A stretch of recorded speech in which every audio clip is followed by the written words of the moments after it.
Hello, I'm Eagle Gardens, Eagle Gardens one on Instagram, and this is fucking talking shit with Eagle, episode 442. Hopefully, you guys have had a great day. I know I did. I'm ready for a great evening. I've got Bahaki Labs. Hopefully, I said that correctly. Here with me tonight. You want to tell us how you're doing, and of course, where they can find you, good sir? Sure, yeah. Bahaki Labs, really just Bahaki Labs on Instagram is the only thing I'm doing. Well, yeah, for that I'm actively doing. Um, and yeah, the Bahaki thing, just so everybody knows, and I'm in Guam, and it's kind of just the most, I guess, most literal translation, or the way it's used most is just kind of house clothes, real casual. You go to the store in your Bahaki, sweatpants or pajama pants or whatever it is, an old t-shirt. Um, and so, that's just kind of, I don't know. I just kind of like the whole thing. That's kind of just how I do things, I guess, real casual and informal. And then the labs, it really has nothing to do with weed. At the time, what Bahaki was taken on Instagram, that's probably the main reason. But I also had some servers and some other home lab stuff I was doing with uh, various IT projects and stuff, and so that's kind of how the lab thing came about. But then I started growing weed and uh, stopped doing most of that.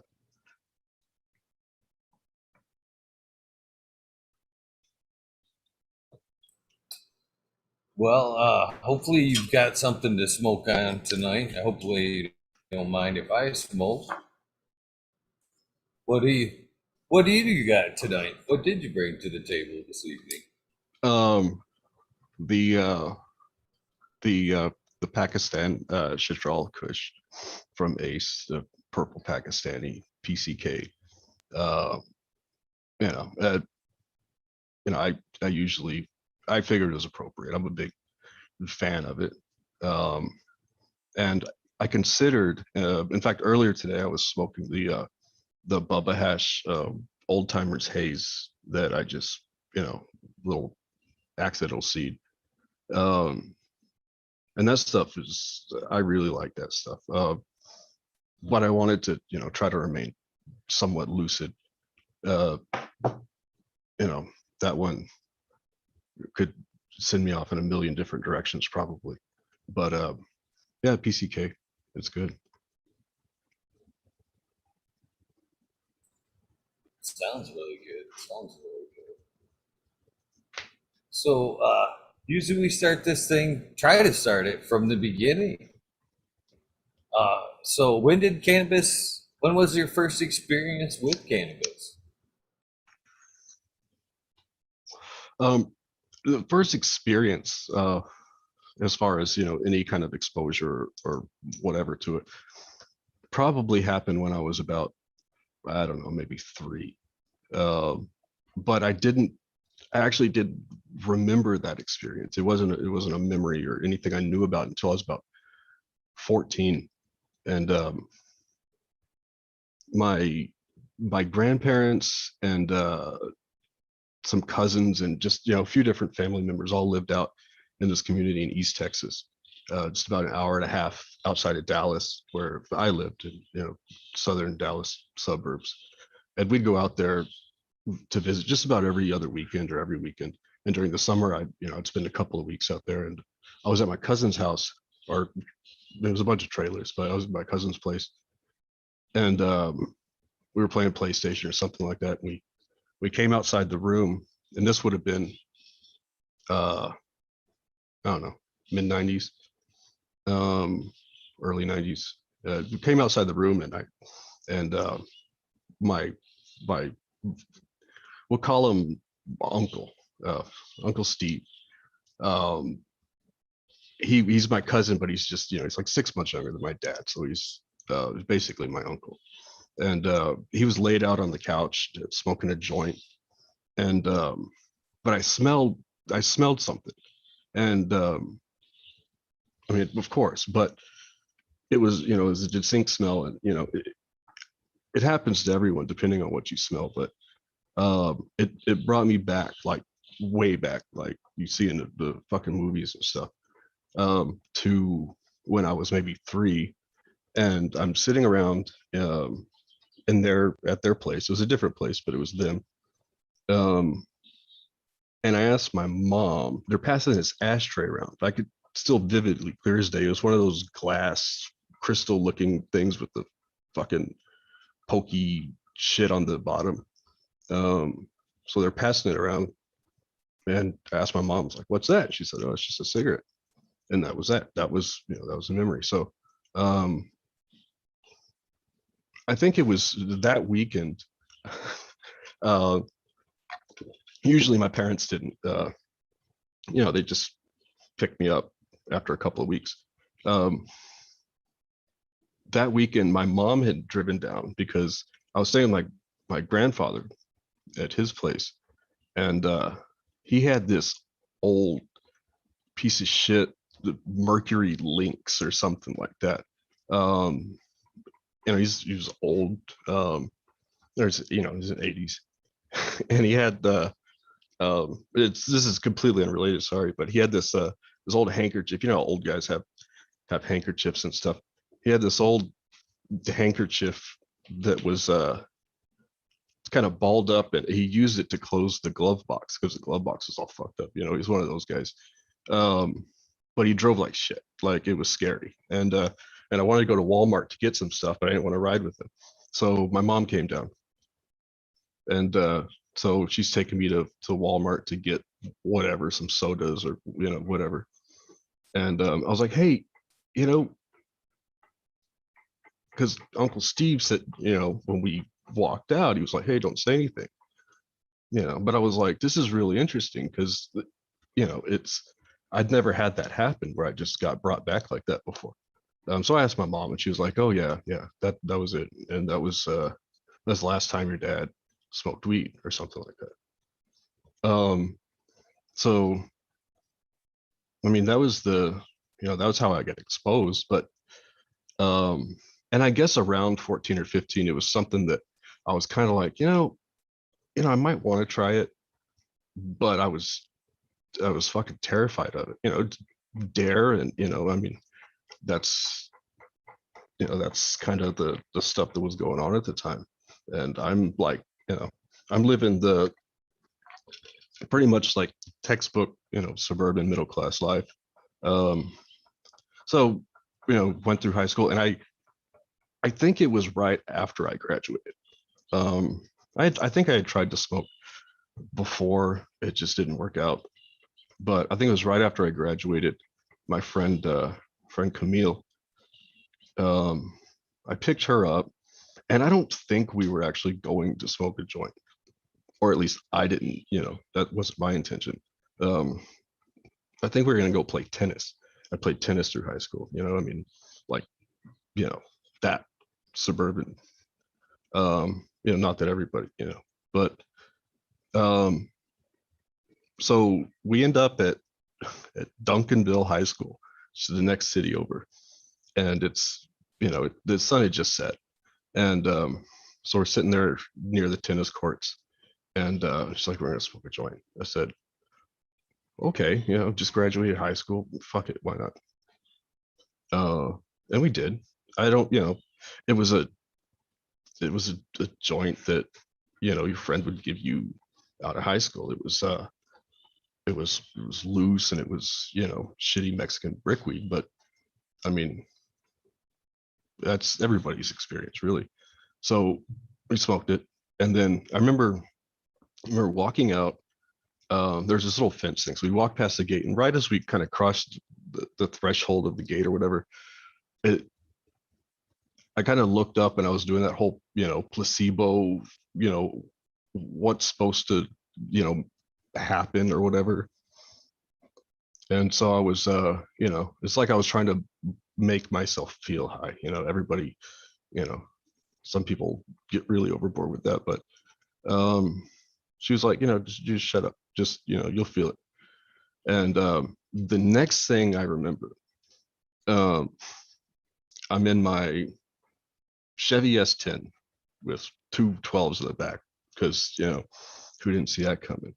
Um, and I'm playing the Exhibit. There was an Exhibit album that had just come out, like right after Chronic 2001, I think. And I'm like 2 inches from my steering wheel with the biggest fucking grin on my face that I've ever had. And just loving life, just crazy, stupid cottonmouth, like the me, myself, and Irene stuff. Just really crazy. And but I got home and that was that. And did that a couple of times throughout that summer. Um, first sack I bought was at this place. Um, it was indoor. Kind of a Dave and Buster's, I guess. I've never been there, but it kind of looks like something like that. But it was something else. And I used to go there and hang out on Friday nights and sometimes during the day.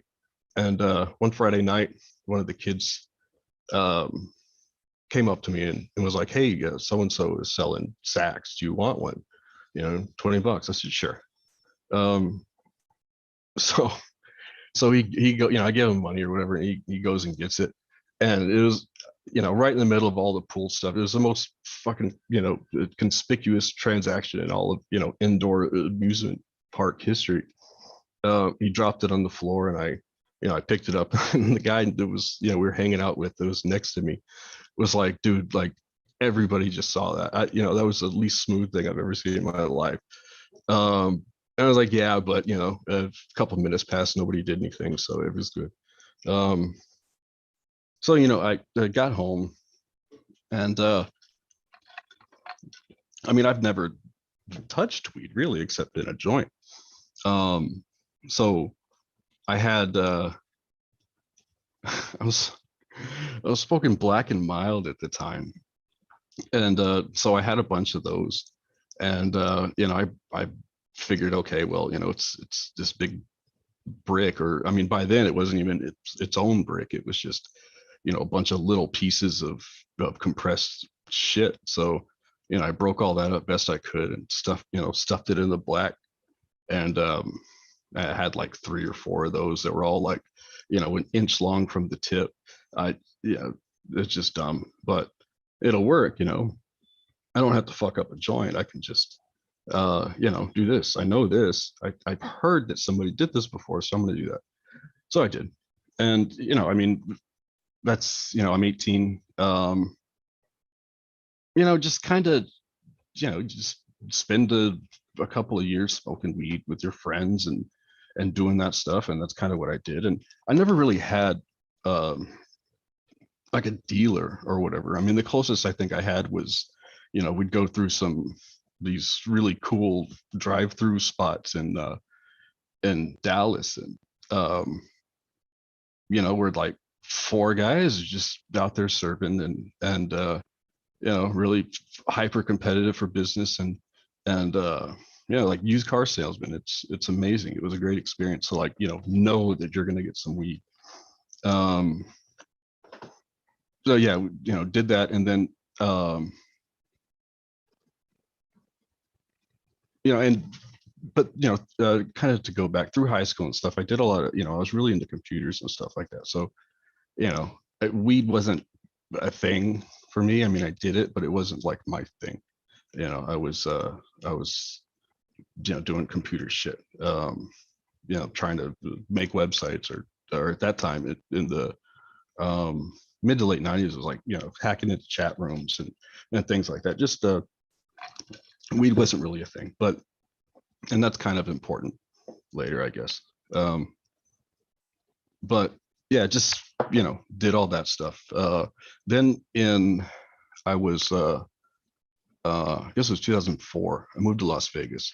Um, to Initially it was just to go visit this girl, um, a couple weeks, and I ended up staying there. And she was from, well, still is. I mean, uh, she's from Guam, and so I stayed out there from, it was about 2004 to 2006, and um, I think that's when the like the growing thing hit me, mostly because again I didn't really have a weed guy. I didn't want to go get a weed guy. I didn't have that much money, even if I had a weed guy. So, I was like, yeah, if it comes around, it comes around. And, somebody usually has it. And, that's that.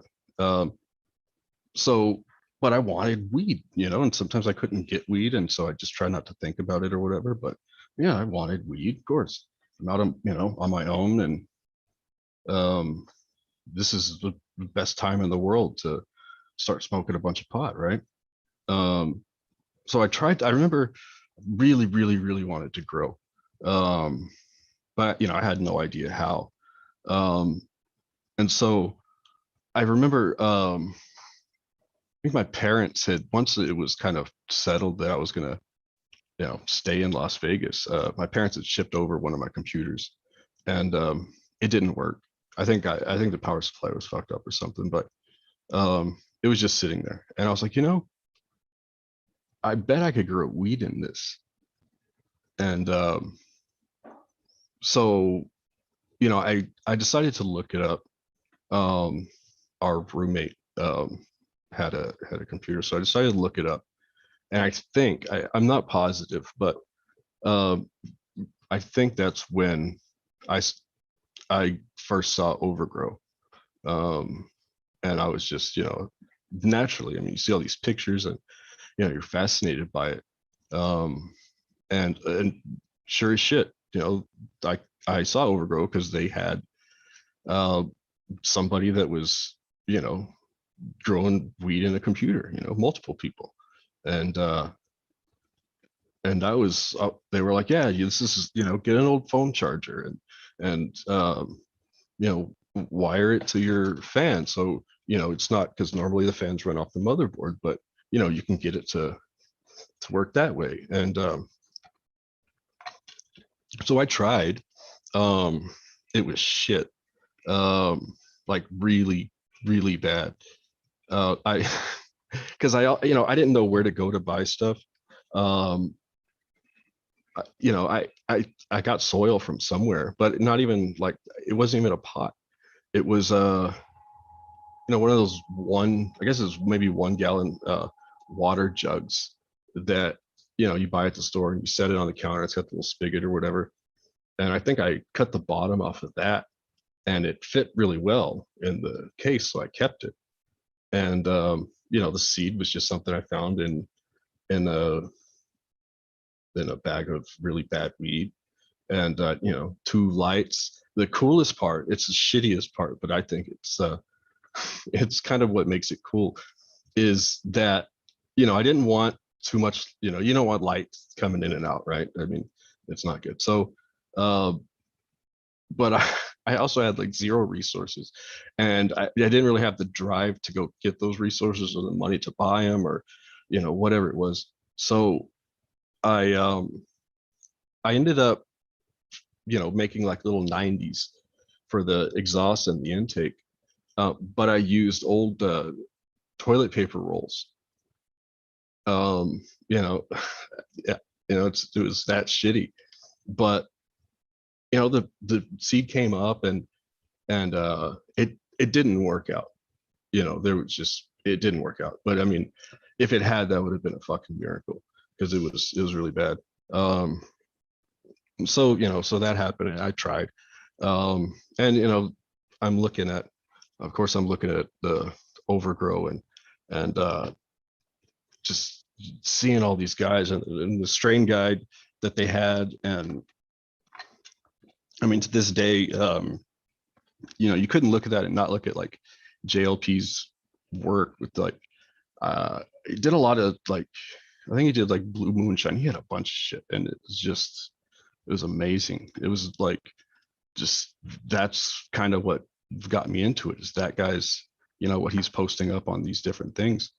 And but after that, we moved to a different part of, I mean, just down the street, really, just a couple of miles down the street. But um no computer, and I mean, we barely had a cell phone.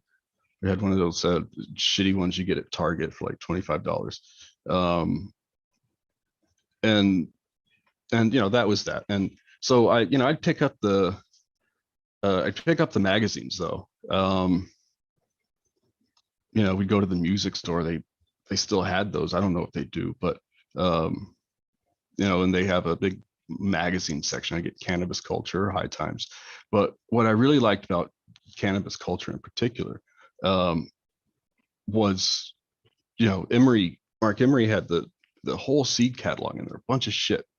And but he had descriptions. It was like looking at, almost not, I mean, not quite obviously, but it's like looking at the Canna Bible in a way, but just, I mean, it's just, but there's so much information there, even if it's an advertisement. It's like, it's all of this stuff, and you reading it and not being able to grow any of that stuff.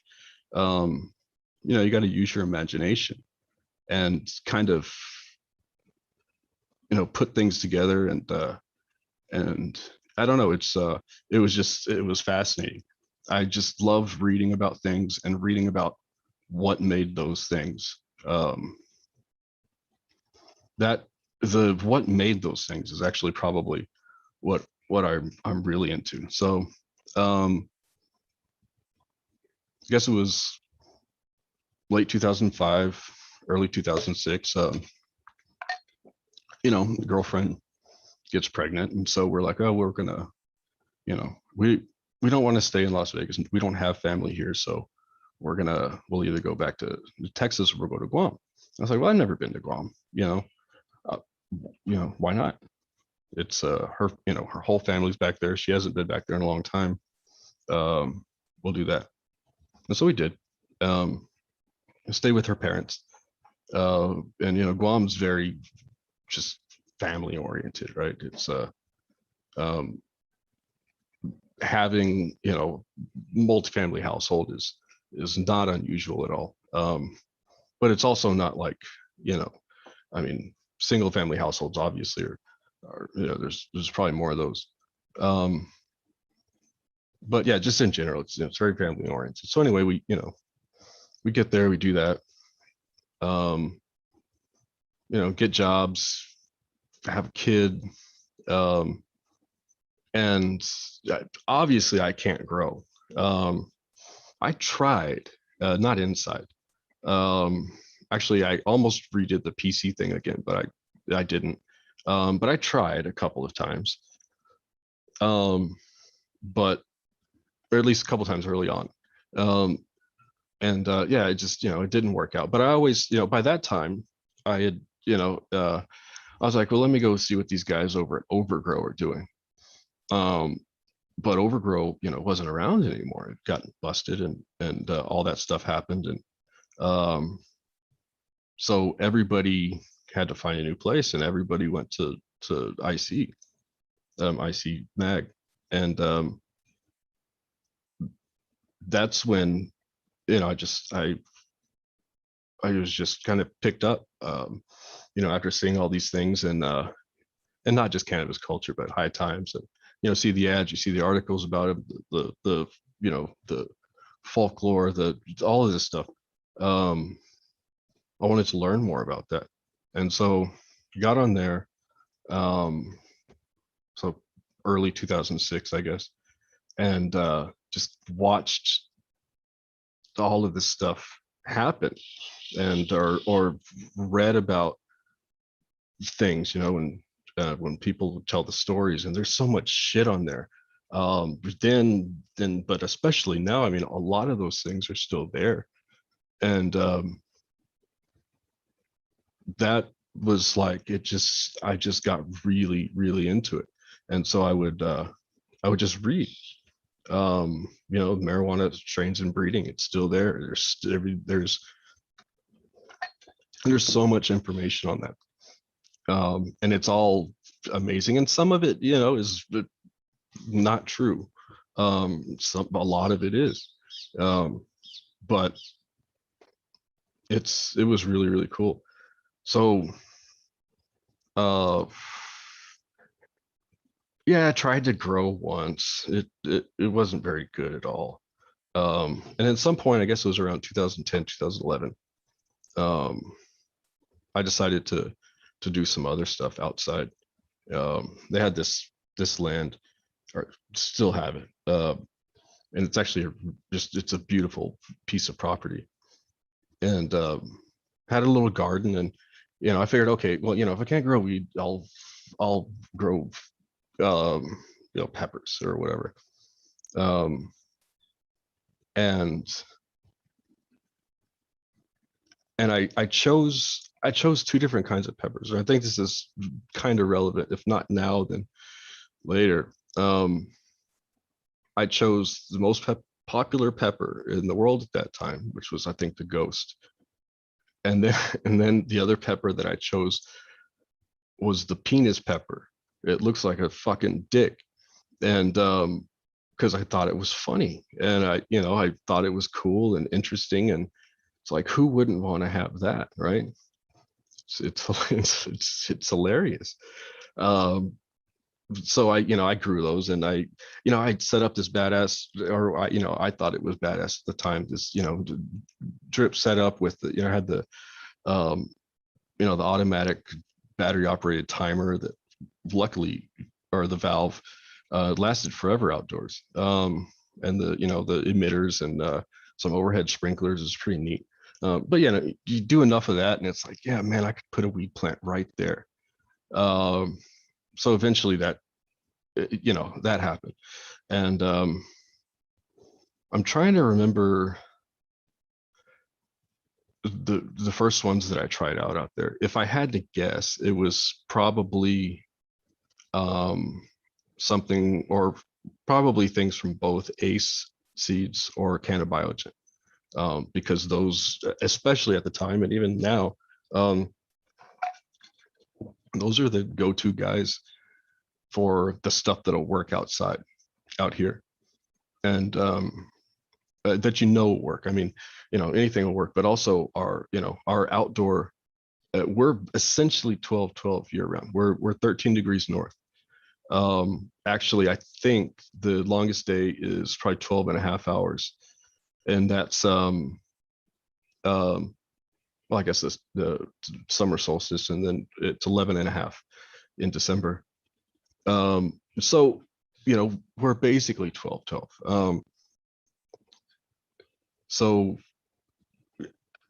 I got a bunch of sativas and stuff, and tried those out, and didn't do very well.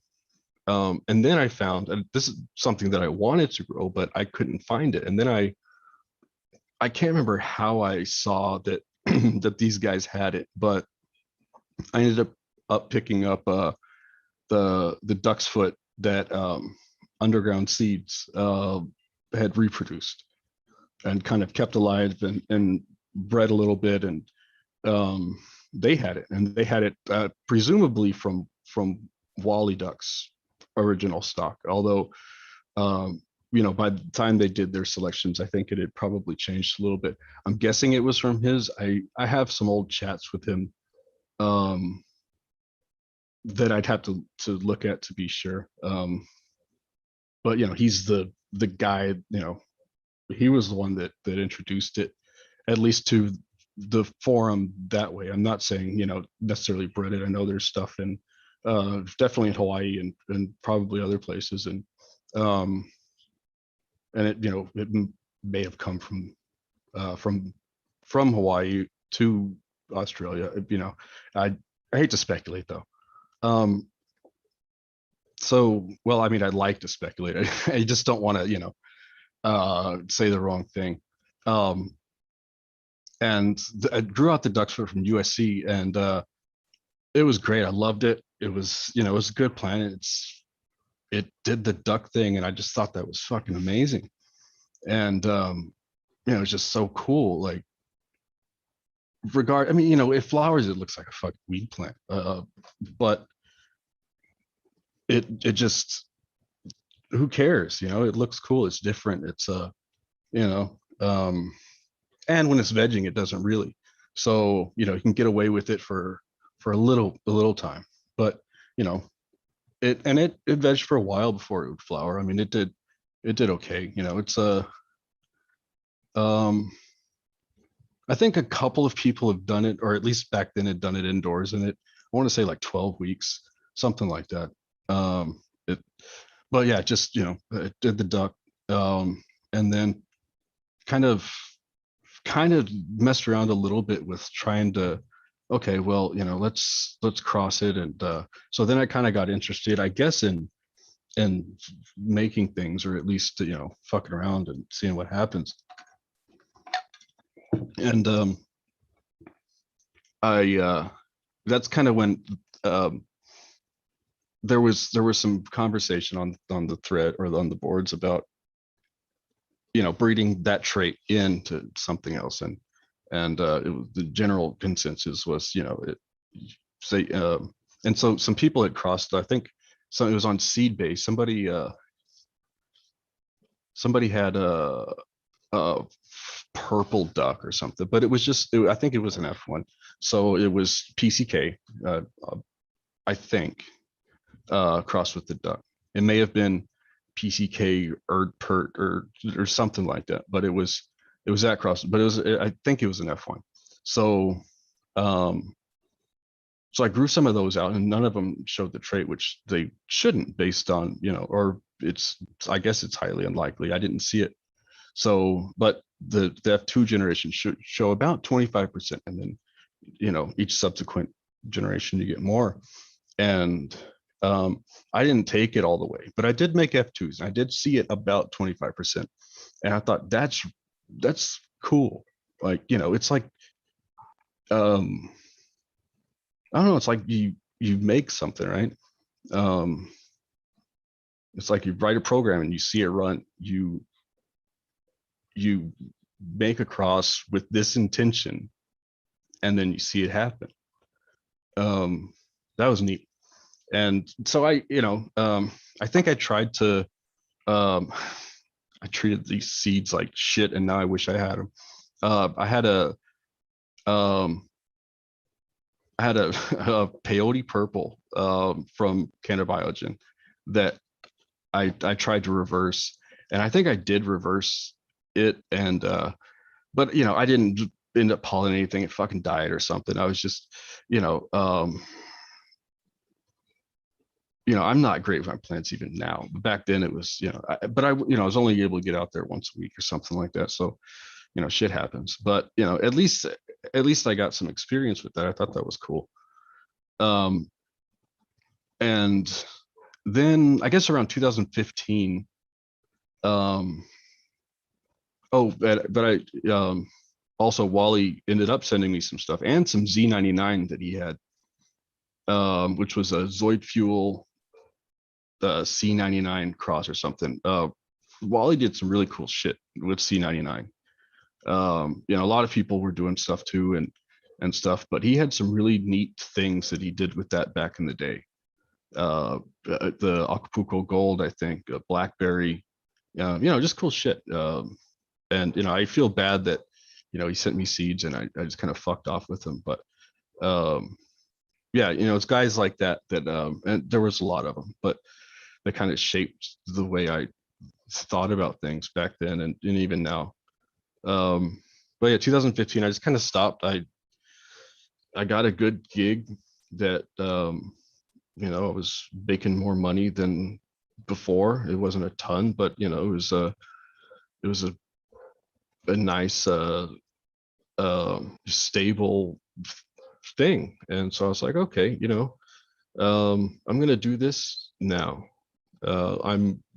I'm at peace with the fact that I'm not going to be able to grow weed, at least not now.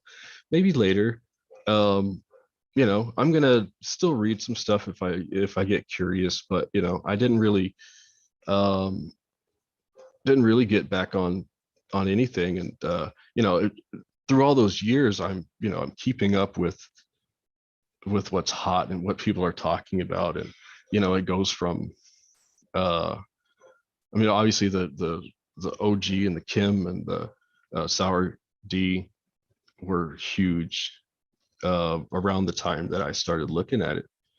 And there were other things, and the things that I always kind of found fascinating too were because back then it was all the important things to talk about are the clones, right? Because back then that was the cool shit.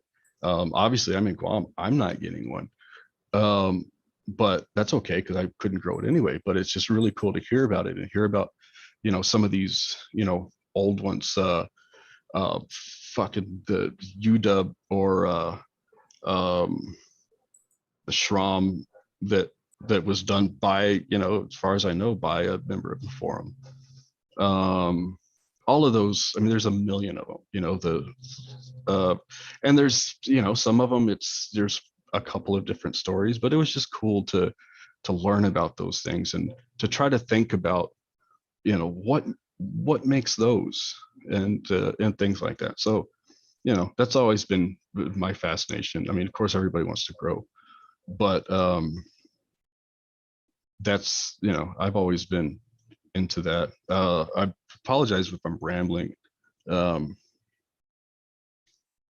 well, if we're good, then that, yeah. So, that's that. And I do the corporate gig, working on servers and stuff like that, and writing some scripts. And, it's a nice deal. Um, do that for 5 years or something like that. And then a couple of years ago, and actually prior to it being legal, just by maybe 6 or 8 months, we were going to buy this house. And I was like, um, just in case, you know,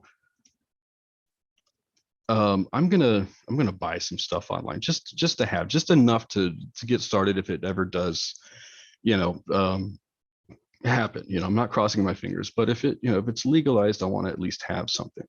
But you know, I haven't, it's been a few years. I have no idea what's out there. When I stopped looking at it, the LEDs were, um, well, when I stopped paying attention to the lighting, at least, and I never really did pay attention to the lighting.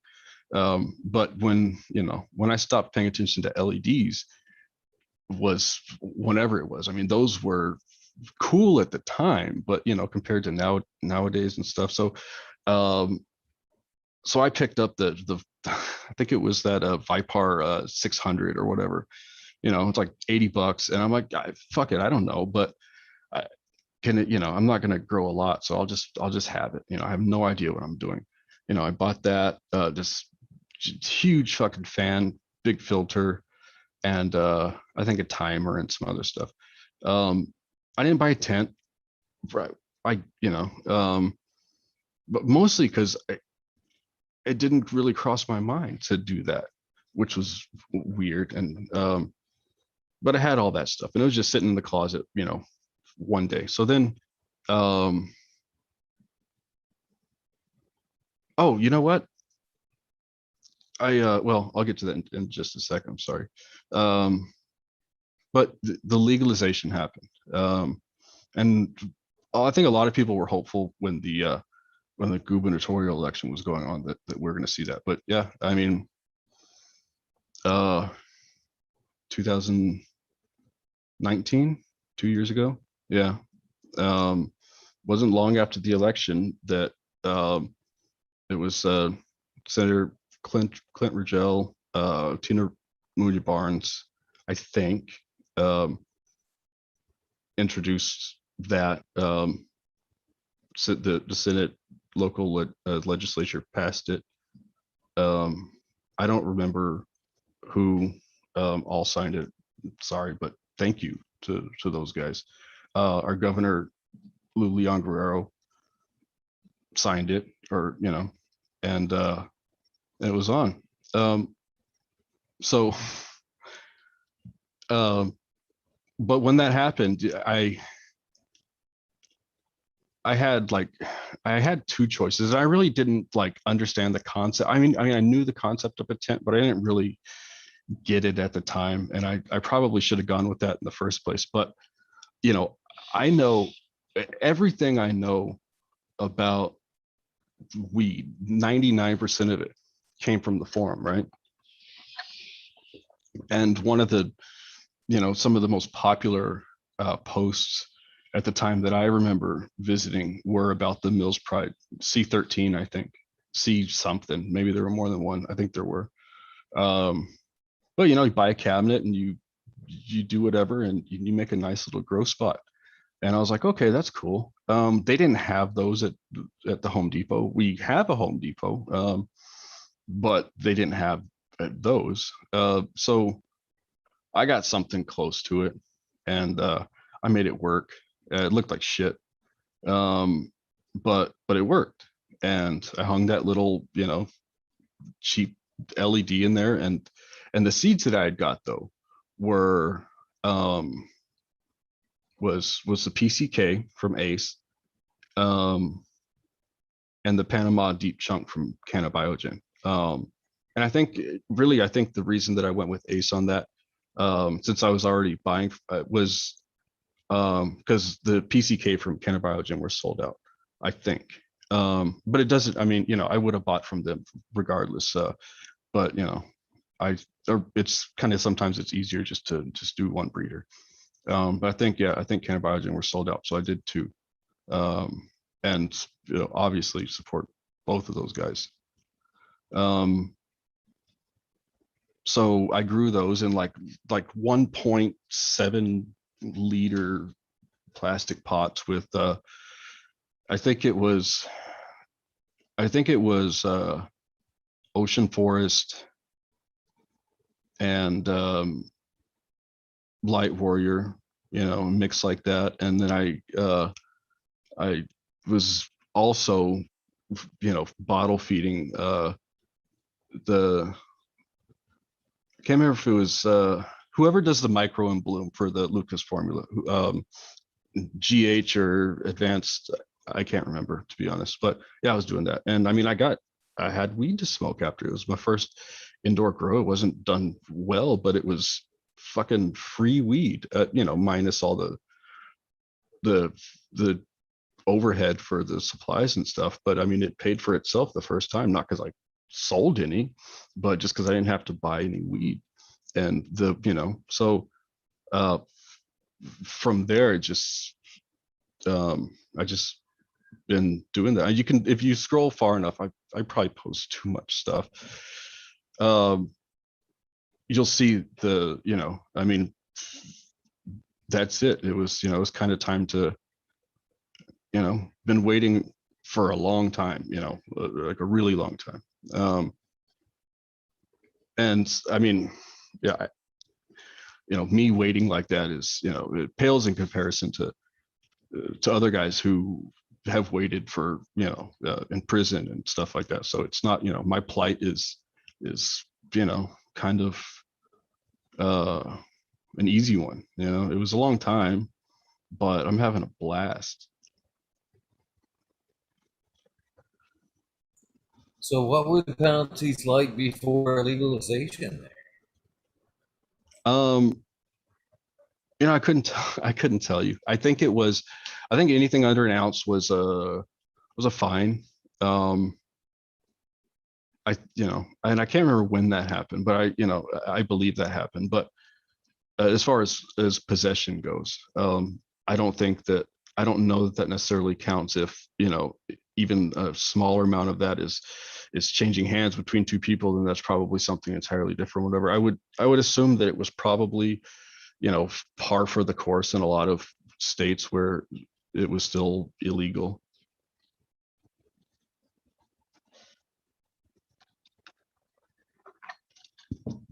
What are the laws like there now?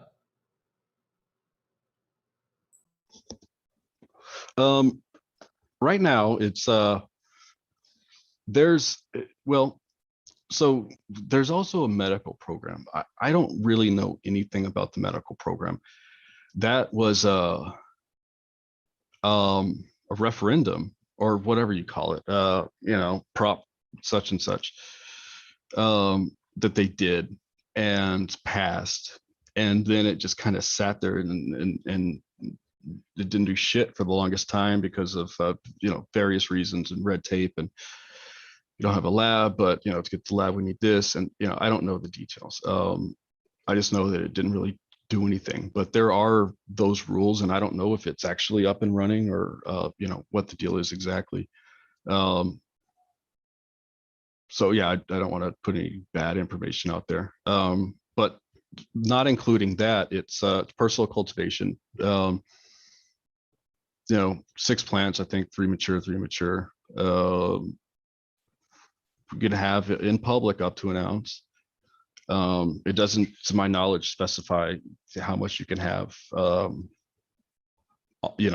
at home. No public use.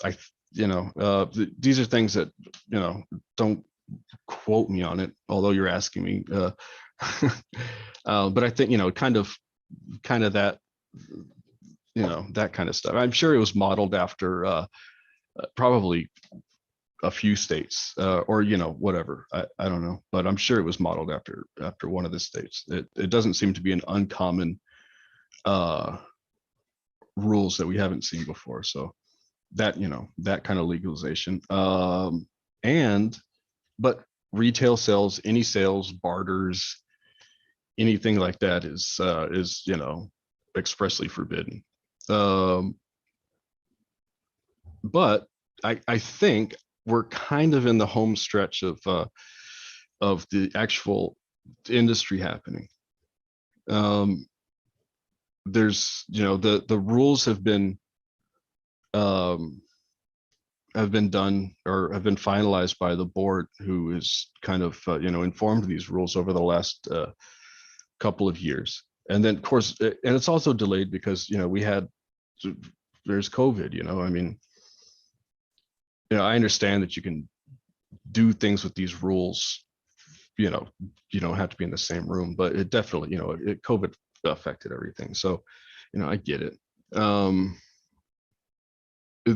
I think that they're almost done. I don't know much beyond that,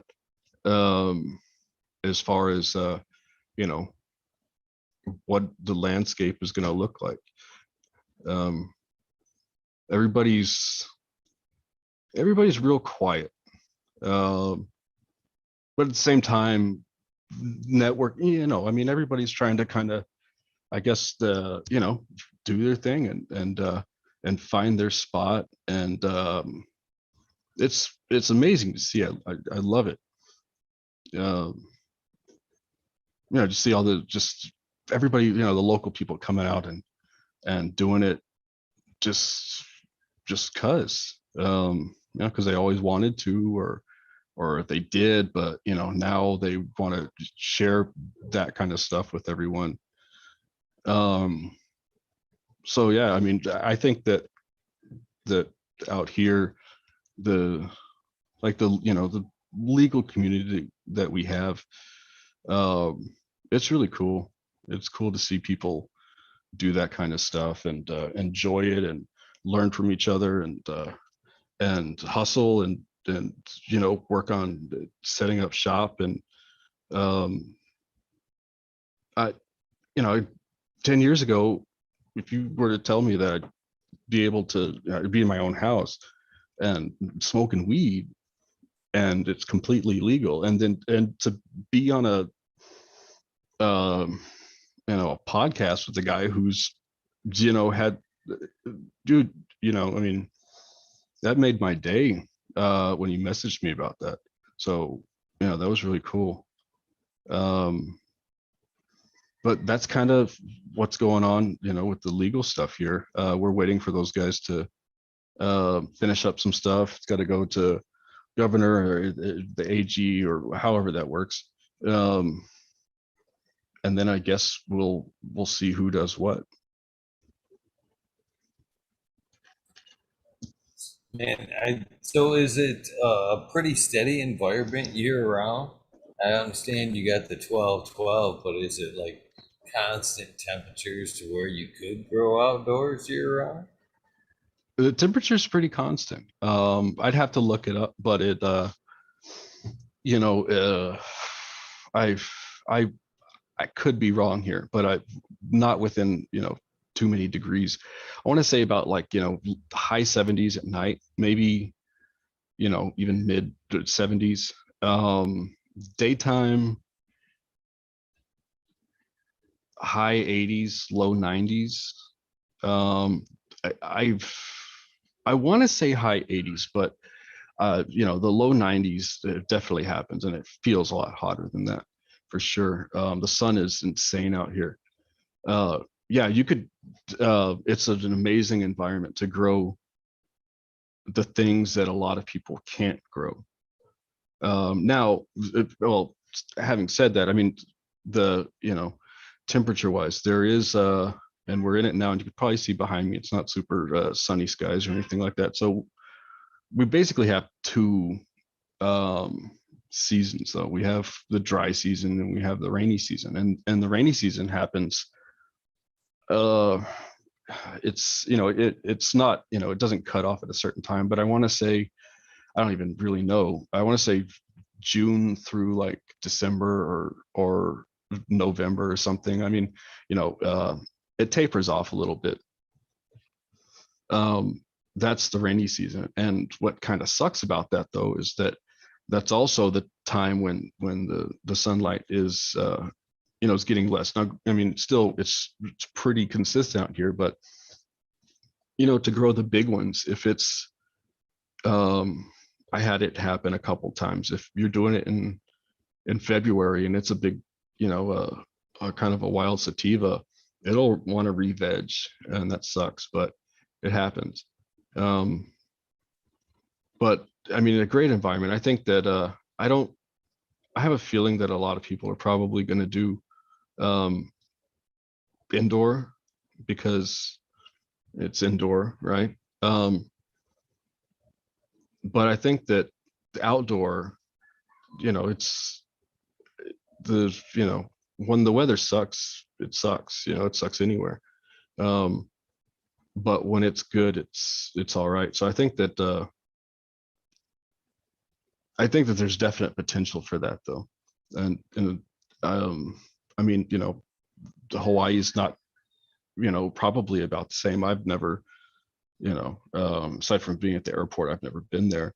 But I know that they have some amazing climate there, and the light cycle is not too far off. Um, so it's not like Guam's the only place, but Guam's, you know, closer to the equator, and it doesn't necessarily make it better, but it does make it, a little just slightly different.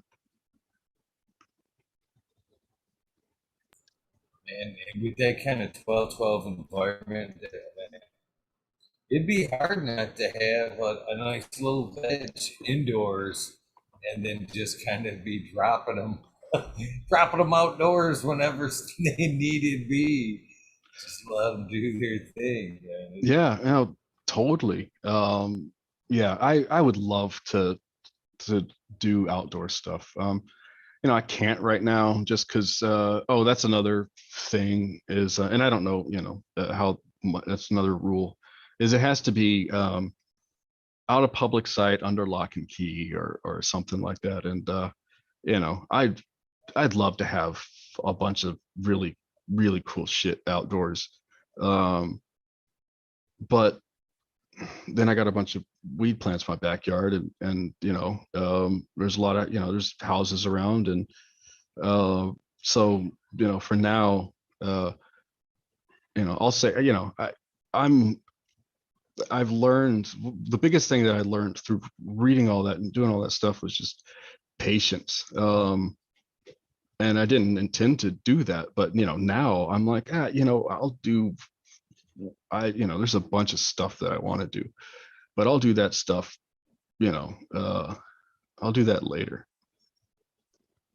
So yeah, I mean, if there's an opportunity to do something outdoors, that would be fantastic. I'd love it. Man, I feel your pain there. I really, really, really do. I've been wanting to step outdoors last few years. I moved up to my Upper Michigan, roughly 5 years ago, and I thought, oh yeah, here's my chance. I'm in the middle of nowhere, getting a sneaky couple out there.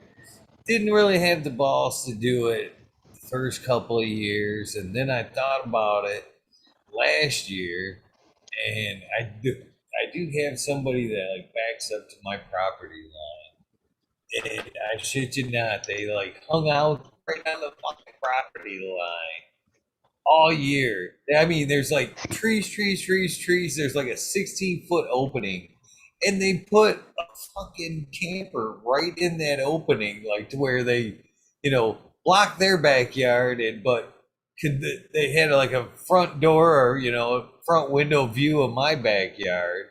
And I was like, shit, that's like right where I was going to put my plants. So that foiled it.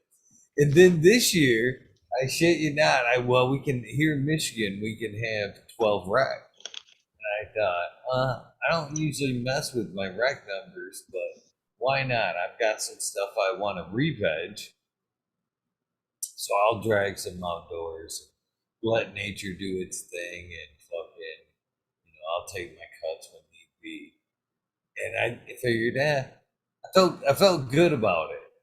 And I shit you not, as soon as I dragged 6 decent size girls off back, man, I had a couple people come over in a while that I ain't never seen, roll up and almost walk right to them. The fucking cable guy had to come, and I live not too far from a good sized military base here in Michigan. And I'm legal, but that doesn't make me feel any better about this fucking huge chopper that flew over the same fucking day. The same day. I mean, it felt like they were like 50 feet over my house. I'm like, oh, any day. Oh yeah, today. And oh man, I've been nervous about it ever fucking since. I can't wait to take them clones. I'm about ready to just chop them down as soon as I can fucking. I'm too nervous now. I can't wait to get the fuckers out of Yeah, yeah. The right before we went live, I mean, you saw the couple that go over my house, and I see them, and I know that they're not. I mean, we're just next to, or not next to, but we're pretty close to an Air Force base, and so we get the same stuff, helicopters, and I don't have anything, so knock yourself out. And I know that they're doing other shit. They don't really care about my little weed plants or whatever. But yeah, it's hard not to think about that, because it's just like it's in you. Like, you're growing weed and there's a helicopter. I mean, even I never even like actually had to worry about that because I wasn't really growing weed. But even I, get that anxiety just because. Yeah, I never thought we'd be here. You know what I mean? So to, you know, see something like that every so often, I do kind of get nervous. It's hard to shake. Even it's been more illegal than it has been legal. It's hard to break that stigma still to this day. Oh yeah, like, I mean, it's so weird. Yeah, I mean, every day I try to think about that every day. Um, how, what a time to be alive, it's insane. Uh, just, 2 years, a little over 2 years ago, you can't do it, and you wanted to do it for so long, or a lot of people have, and um, some people are just into it or whatever, but, or they decided that they'd try it out. But either way, I mean, you know, to to have for like to have a problem, like, fuck, I forgot to water my weed plants. Like, that's a problem that we have now, right? Like, when ever did we ever think that, like, that's going to be on the list of issues to have? We ran out of eggs, or there's no milk, or we don't have any dog food. Okay. Or the cable bills past due, or whatever fuck it is. But like, I have I my weed plants aren't doing uh so good. That's a problem to have now. and it's amazing. It's great. So yeah, I try to just just be glad that I'm able to do what I'm doing and not really try to take anything too serious. That doesn't mean to do shit bad on purpose or anything like that. But um, just that, there's only so much um energy, that I could focus on that without it becoming stressful or whatever. And that's just my person. I mean, I'm doing it just for me. I mean, the med grows and having the patients and stuff like that. Obviously, you have to take it more serious, and of course the retail guys and the breeders and all that stuff. Um, but I just want to fuck around and try to make some cool shit maybe and not take things too seriously. And that kind of goes back to the whole, it's like, the Bahaki thing with it just, it worked. And it was something good to keep me on track as far as how I wanted to handle things. Um, just be as genuine as possible. And, if I fuck up, I fuck up, and I might not post it. I probably won't. But if I kind of fuck up, but I think I can save it, then I'll be like, hey, look at this shit that we let just get way too bad, oops. But shit happens. um but yeah, I'm sorry, that's the whole rambling uh thing. I personally love the rambles. I personally love the rambles. To be honest with you, Yeah, it gets you get to know a person so much more by just letting them go and kind of ramble. So it's more genuine. yeah. Yeah. Oh, I've enjoyed it. And I think I was telling you before uh that I had only I had listened to or watched only like a couple of podcasts ever. Both of them were weed podcasts, of course. And but I just wasn't into that kind of thing. I didn't watch a lot of stuff on my phone. If I did, it was some clip from YouTube, some cat stuff, or whatever shit you watch. um but I watched a couple, and then you messaged me, and like I said, it made my day. It was amazing. I wasn't expecting that, and I truly appreciate it.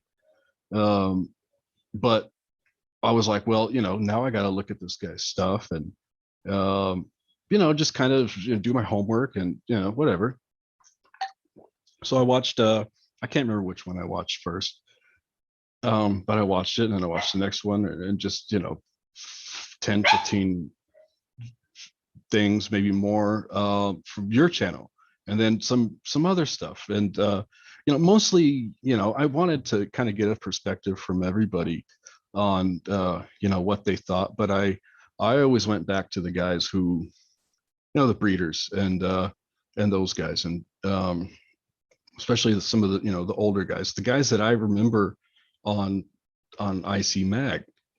So many of those guys, and I didn't even realize it because I really hadn't been paying attention when the legalization was going on in other places, and people were like, taking this legit. And I think maybe I stayed away from it at that time just because um I was like, I can't do it. I don't want to see people do it. It'll just kind of make me, jealous, or I just don't want to, out of sight, out of mind, right? But yeah, so many of those guys are are doing phenomenal, and that's so cool to see. um I mean, there's a lot of the big guys. So I mean, some of the biggest guys. I don't want to. I mean, everybody knows those guys. I don't want to. I don't want to just drop a bunch of names. But yeah, it's really, um, it's really cool to see that. I'm sorry, and I know this happens, and I'm so glad it happened to me though. Is when I say I forgot the question. Um, yeah, so that's I'm sorry. No worries, no worries. So, what are some of the bigger strains that are hot over there right now? I mean, what can you get your hands Oh, well, yeah, and that's I meant to. I'm glad you asked. Guam is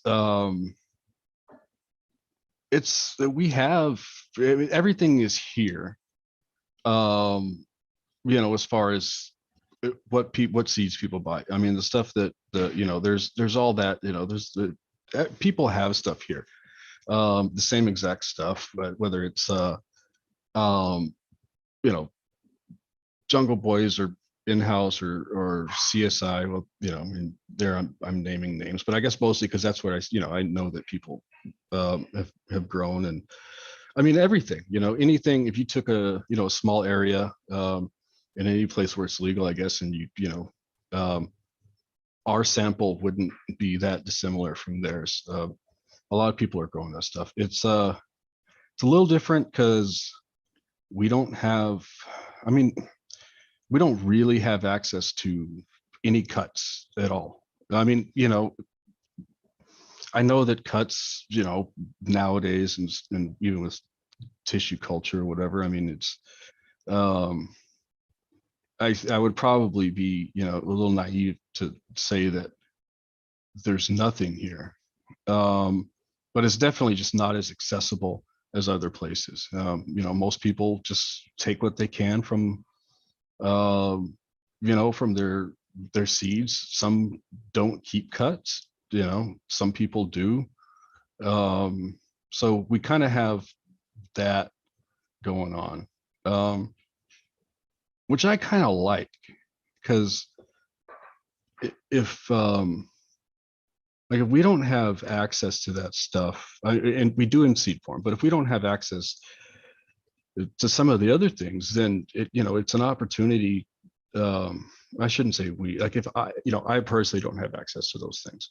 Um, so it's a good opportunity to not just go to the store and buy a clone and or get it from a buddy or whatever, and be like, I got this cut, and then grow it out and grow great weed, and that's that. I mean, we at least have to go the step of popping seeds, finding a girl you like, um and then doing that. But I feel like it's an opportunity um to not be tempted by that. And it helps to just like kind of stay off to the side, fucking with stuff that I like, and not be tempted um to go the route of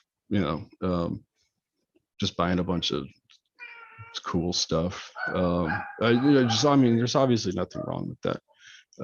It's just, I kind of told myself that when I started, I wanted to, being into the parents of things and the stories behind them and the folklore, true or not.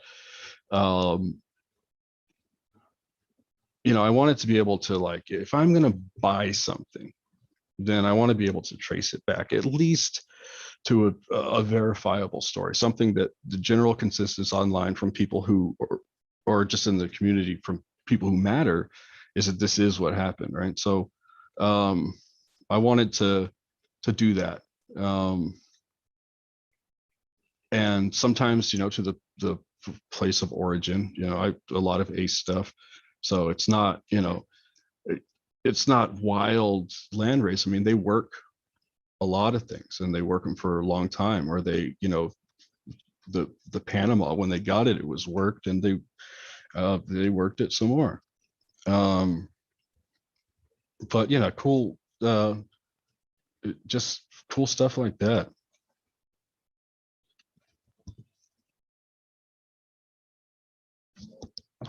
The the yeah, the PCK, um, it's light, or it's not crazy, but um, I tend to underestimate it.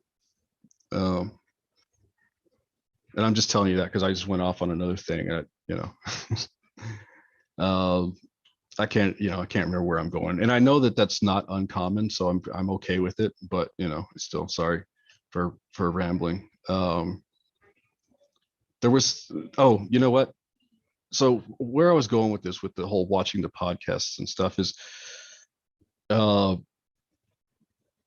that, you know, up until, you know, I'd only started really doing that when you messaged me about it, and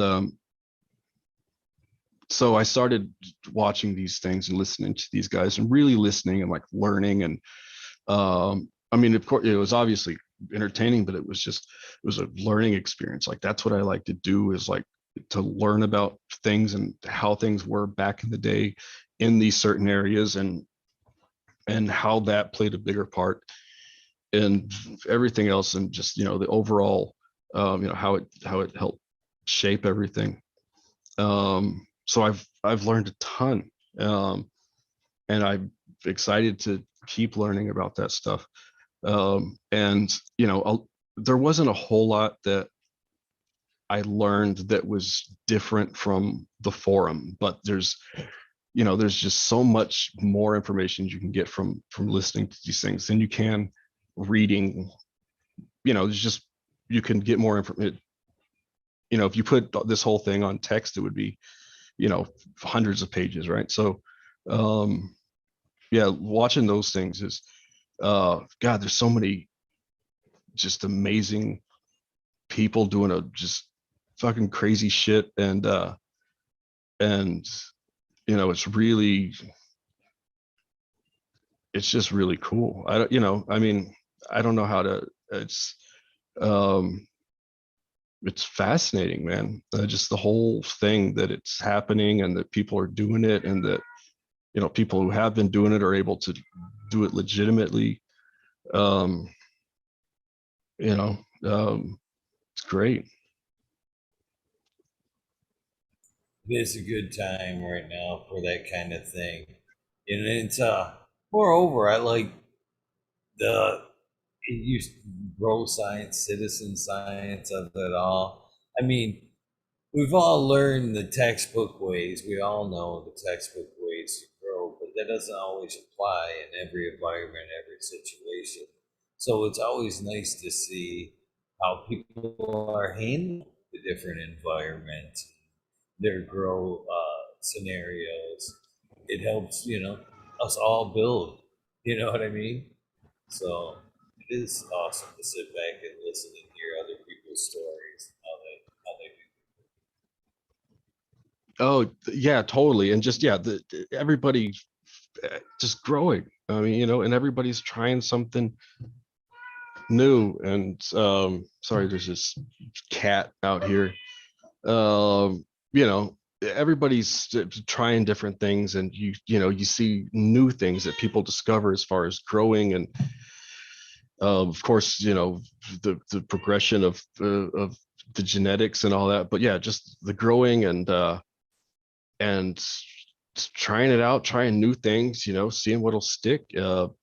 Some stuff is like, holy shit, that's groundbreaking. And then other stuff is like, it didn't work out, but you know, it was kind of cool to try. You know, we know this doesn't work, and we thought it would because of this or whatever it is. But um, yeah, just, yeah, it's really cool to see everybody do that kind of stuff for sure. What has been one of the biggest obstacles that you've had to come in your grow experience over there? It was, you know, it was probably environmental. Um, if it wasn't environmental, it was probably overwatering. But like, so when I started, when we got the house, for whatever reason, and I don't know why, I decided to, because in Guam, our houses are the majority of our houses. Um, the, yeah, I mean, basically all the houses are um, concrete, you know, like hollow blocks, and then, you know, reinforced rebar, poured concrete roof. So, you know, I mean, places have central air, but not really. So yeah, we have, you know, we do a lot of the ductless mini split air conditioners, and you'll typically have one per room. And for whatever reason, I just didn't, you know, it was a spare bedroom. I was like, you know, nobody's going to stay in there. I wasn't expecting to grow weed. Um, so I just, I didn't get one. So I didn't have one in there for the longest time. And then I'm growing weed, and now I don't want to get one because I'd have to get them to put it in. And I mean, it's weed, but still, you don't want, you don't want people knowing that stuff. At least not, a month in. Um, so yeah, the environment, eventually I got a dehumidifier. I thought that would be good enough. Otherwise, I did leave the window open. We have, a lot of the houses have accordion style typhoon shutters because we get typhoons here and that sucks, and it can fuck your shit up. Um, but um, so I had those. It was, it was secure or whatever, and I just kind of left the window open for a little while, and it did okay. But I was still, the temperature was sucked and the humidity sucked, and so I got a dehumidifier. Um, it's a small one. It kept the humidity fine because that's what it does. But the temperature was still, inside the tent, 90 plus, and it was, it was kind of shit, and things didn't want to finish, and this and that, and this wasn't good. So then I got one of those portable ones where you run the duct through the window, not a window unit because I have these shutters on, but did that for a while, and that was okay, but it was terribly inefficient. And was loud, and so then I finally at some point ended up getting a regular one, and that helped a lot. Kept the temperatures down, which helped a lot of stuff. The humidity wasn't too bad, except when it was way too high. And then yeah, the overwater. I mean, I still fuck stuff up all the time, because I'm just, you know, I should definitely, like, I should make a better effort to do that kind of stuff. But I'm kind of lazy. Um, I don't know. Like a great example is, I use my tap water, and the water we have here isn't too bad. Like there's a northern aquifer, and so it's, 200 ppm, 180, something like that. 7.2, 7.4 out of the tap. It's not terrible. It's okay. It works. Um, but sometimes I gotta, I need to make sure, at least to my knowledge, and it could be, somebody feel free to let me know otherwise, because otherwise I'll just keep doing it. But if there's a better way, of course. um while using tap water, don't tell me to change that, because I don't want to do that right now. But just make sure that there's a lime in the mix, and stuff to keep it buffered, and all that stuff. But I mean, I try to do organic, but it's not like the guys that do organic. It's one of those things where if I were to get into growing like that, um, I'd want to really get into it. I guess everywhere you go, whether it's the LEDs, and I mean, you can go down so many different rabbit holes of information, when you're just looking to buy a light or to grow in soil or whatever. And it's amazing. It's just, there's so much knowledge out there, but it's also intimidating. And if I was gonna like really do that stuff, I'd have to, like, I know that I'd have to just do that, like, spend nothing but a couple of years getting it perfect, and that's all I do, and stuff. So eventually, for now, it's not bad weed. I don't fuck up all the time. It's okay. I'm having fun.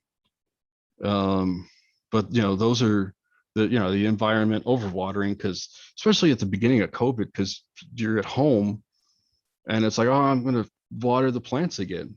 I just did fucking 10 minutes ago, but I don't know. It feels a little light.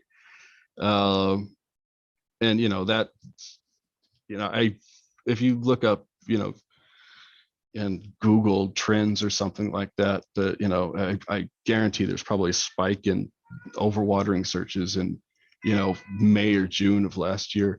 Um, that kind of stuff. Those were the main obstacles. I think was just that.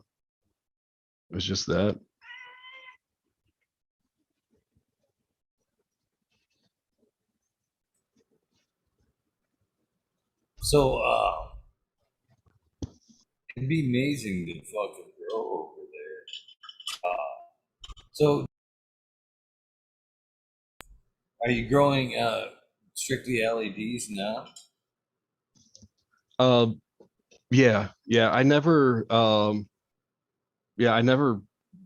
did the HID thing. By the time I started, LEDs were the thing, even if they weren't as efficient. The lower end, models weren't that great, but they still grew weed, right? And um, yeah, and recently, one of the folks from as they do, I know they do it to a lot of people, but one of the folks from Mars, the Amazon Mars Hydro was like, hey, we'll send you money for a light. I was like, all right, cool.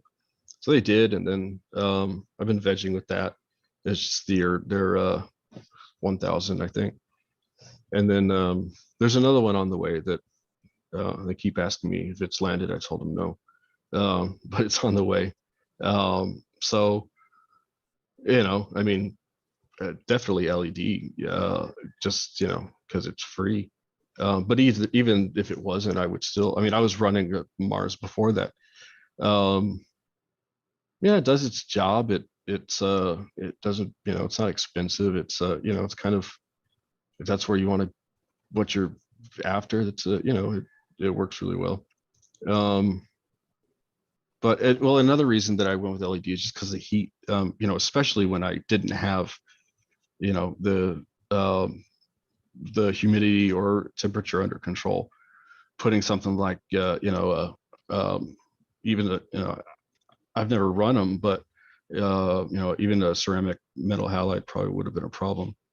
So LEDs keep it cool.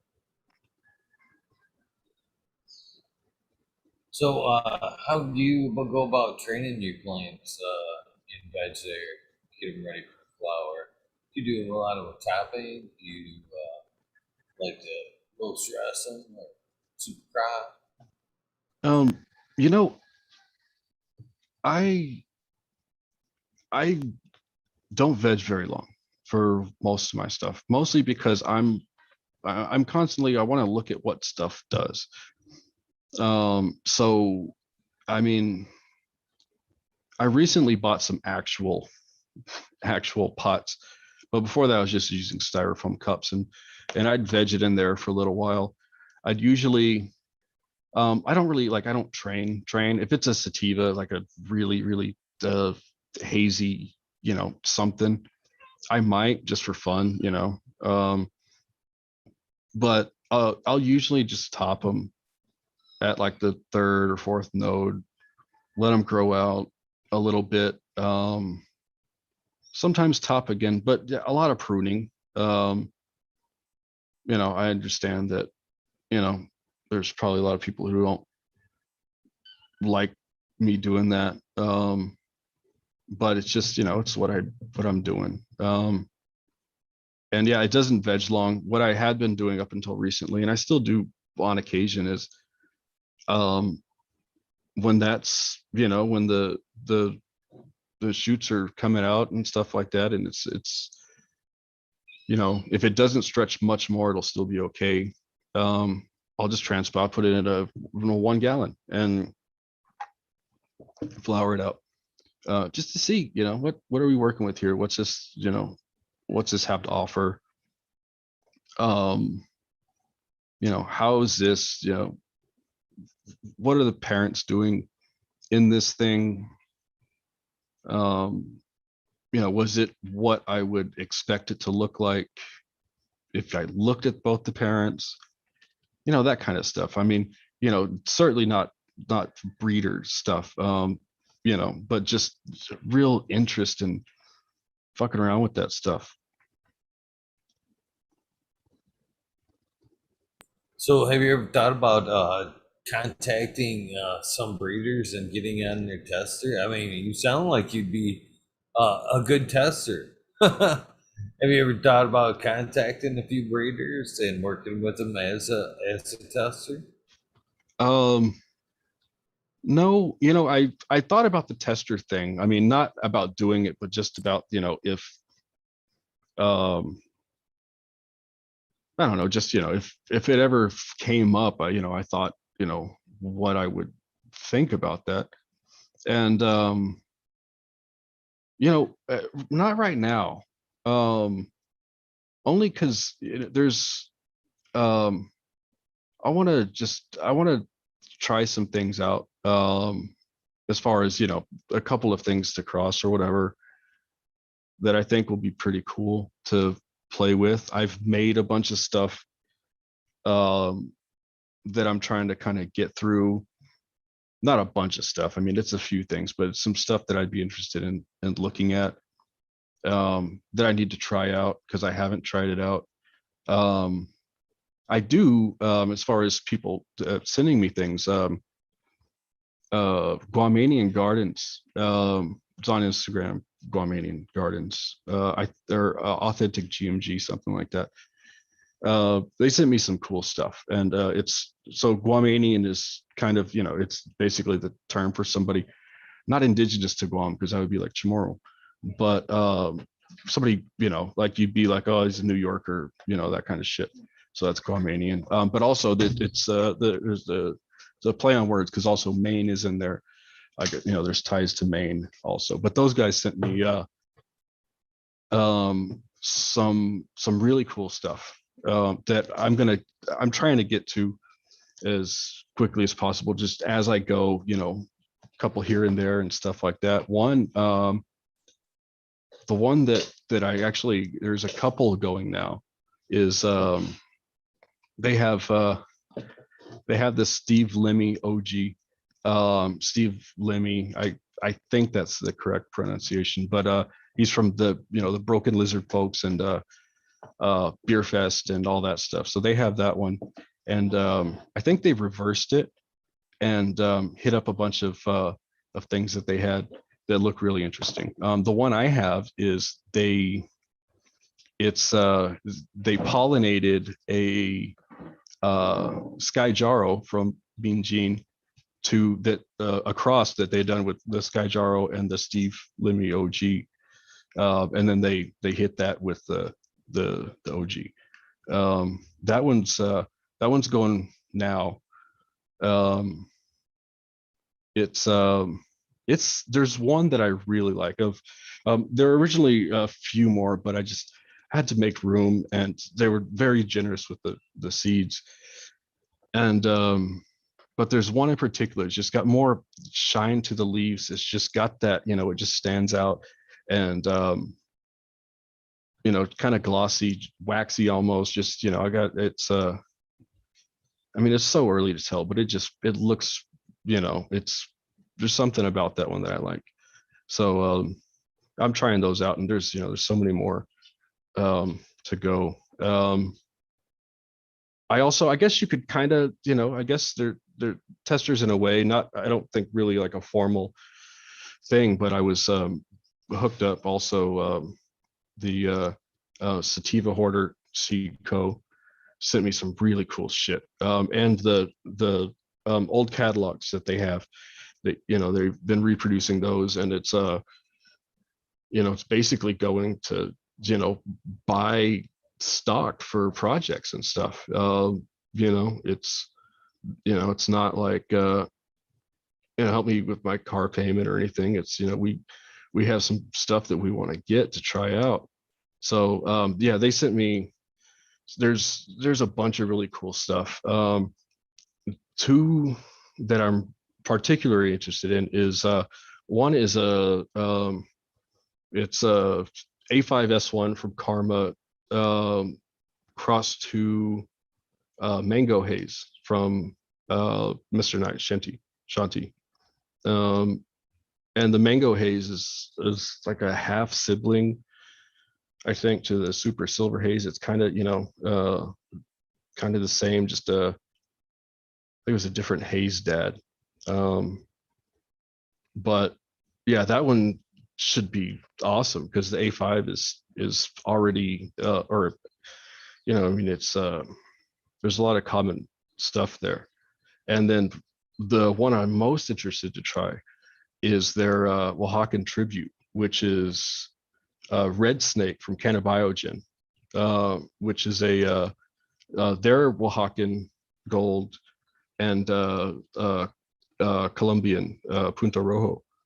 And that was crossed to Green Mountain Seeds, Vermont Man's Zacatecas tribute. I hope I'm saying that right, which is Big Sur crossed with his Oaxacan, which I believe is a different Oaxacan.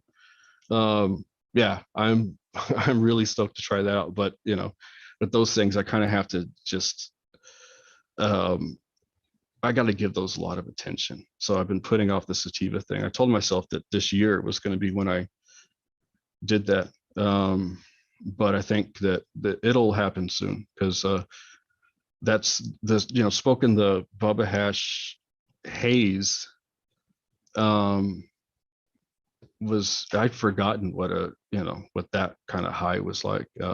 I started mostly with indicas just because the really only time I smoke is when we're winding down for the day and helps me get my mind off of shit and it's relaxing and stuff. But I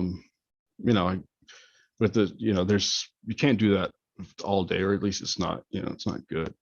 So yeah, I'm really interested to try those out.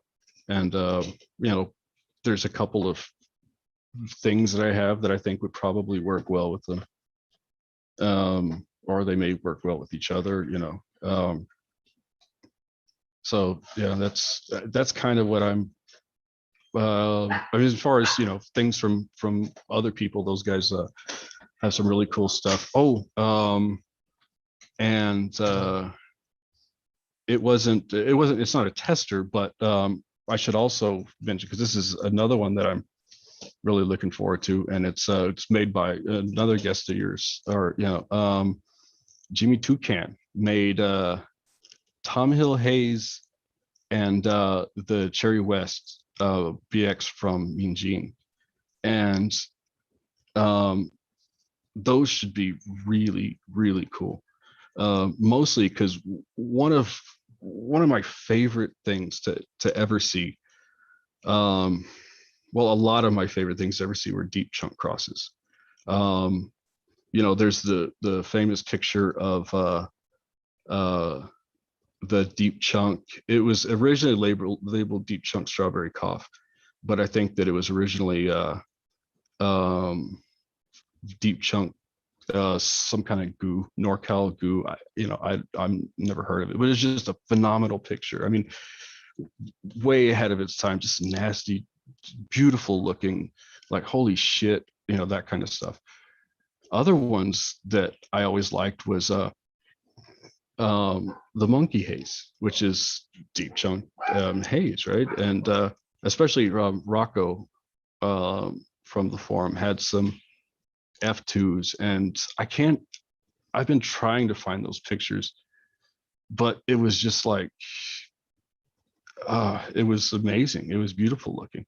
So I'm really, I mean, obviously the deep chunk's not there in that cross, but Cherry West, I can't complain. There's going to be some really cool stuff in there. And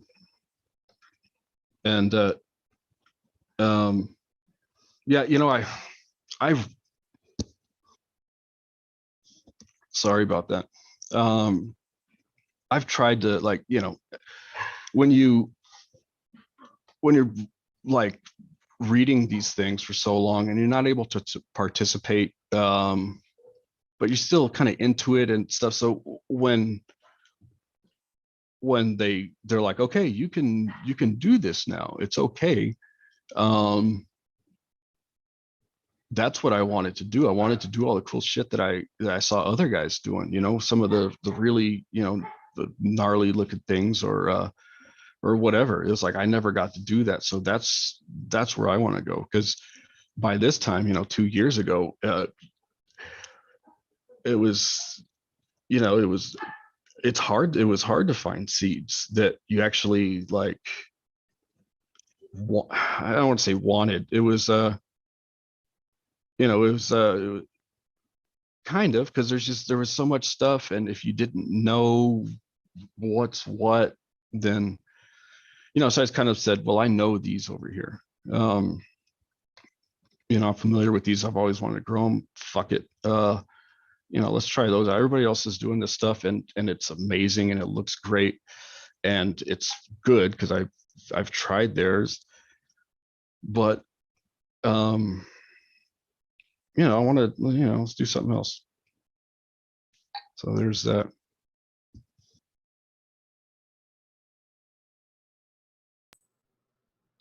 I'm really digging that. For some reason, that tree in the background, the one that has like almost like the tree of life canopy on the top there. Uh yeah, That yeah, one. What is yeah. that? That's a. Oh yeah. Um, yeah. They cleared that area. They're building it. Somebody bought the land and stuff back there. They're putting a house on it. But they didn't fuck with the tree. They did fuck with the avocado tree that's just on the other side of the fence. I don't even know that they knew that was an avocado tree. It wasn't on our property. It was like a foot outside. But I mean, we enjoyed it while we had it. But yeah, they fucked with that. And there's still, I'm sure I can get some stuff out of the ground, but it'll just, it'll probably take forever. Um, it's probably better just getting a cutting or something somewhere. Yeah, definitely a nice landscape there behind you for sure.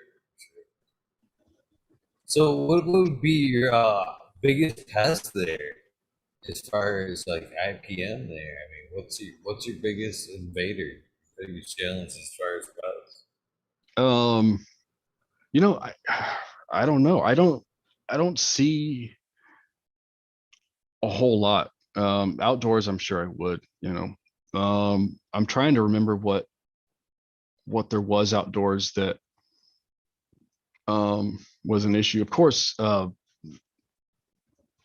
you gotta, well, I mean, as far as pests, um, I mean, spider mites, of course.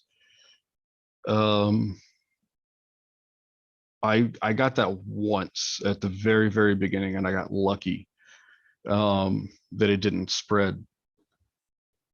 Um, Outdoors, I really couldn't tell you. I mean, I'd want to say that there's about, what's everywhere. We have slugs, we have snails, we have some ants and aphids and all that shit. Fungus gnats, spider mites. I mean, they're all here. I don't, I've indoors and not having to deal with them so much. It's kind of one of those things that I was like, well, if I'm gonna to do the pest stuff, then it's gonna take me a while because I'm gonna just, go overboard with it. Um, which, I guess you can't ever really be too safe, but I just haven't really looked into it.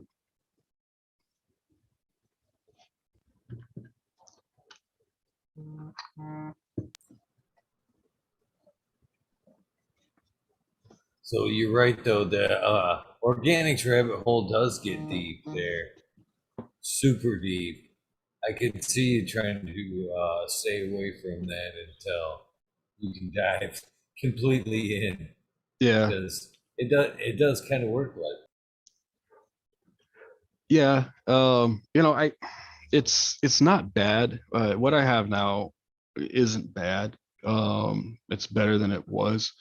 Usually now what I'll do is, you know, some kind of filler. This last one was just, it was a bag of cocoa. I can't remember who it was from. It was uh, a U.S. company, I think. It wasn't, that the Alibaba bricks that are, that you got to flush and all that stuff. I mean, still, it's good too, but it's that worm castings. Actually, no, I think I've been using a lot of build a soil stuff. It's kind of slowly incorporating. So it was, and I don't know if this is going to work or not, but it was their top dress mix. They have a top dress mix, and it's compost with a bunch of good shit in there. Um, you know, and so I said, okay, well, that's, I'll use that. And uh, rock dust, I think, yeah, little lime, um, and rice hulls. Mostly, I went with the rice hulls. I'm glad I did just overall, but I went with them because the only perlite they have is like these 5 cubic foot fucking like carnival prize sized bags, and I didn't want that, so I just got the small little cubic foot or cubic foot and a half rice hulls, and those have been, I like them. It's working out pretty well.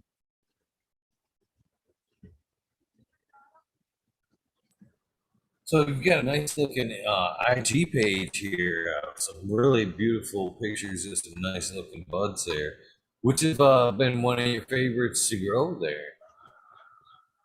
um Man, I don't know. I mean, um I kind of, I like them. Well, I mean, I don't want to say I like them all. The ones that I've kept around, I all, each one has its each one's just kind of special in its own way. Not all of them, but I mean, of the ones that are important to me, I guess. Um, the I think that um I really like growing PCK, and I like to plant, and it's just I think it's amazing. But the Baba hash from Ace is is is really good. I really like it, and I another thing about me is because the way that I didn't really like, I was kind of watching, but not involved in a lot of stuff for a long time. I don't have a good baseline like a lot of people have. I don't, I know what my friends give me and what they've grown, and I know what it is, and I know that they grew it well, and I know it's good. And and then I know how certain things compare to that. Although it's kind of apples and oranges in a way, just because it's not, they're not necessarily meant to for the same thing. But yeah, the Bubba hash, it was just, it was a 5 pack, 5 pack, they're female seeds. I don't know which the donor was. I think it was that the hash, it comes from the hash plant, which was the one they used was I guess it's a cutting, Spanish cutting of Cincy's stock from, I guess late 90s. But it's a cut that, and I think actually Ace did an S1. Yeah, they did an S1 of that also. So I figured if they're doing the S1, then they probably also just hit the Bubba, which is the Katsu Bubba, that cut that they have. And yeah, I mean, I've never tried either of those things. I just together, or separate. But so I don't, I can go by, it looks like this, or it's got this based on what I've seen. So I don't know how they compare, but I know that I really like it. Um, the so it was just, it was 5 seeds.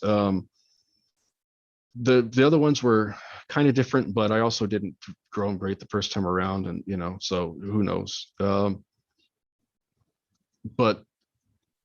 the two that I kept two because I like them both, and I can't really decide, even though they're so similar in a lot of ways, but they both have different qualities that the other one doesn't have. And so uh yeah, I really like those.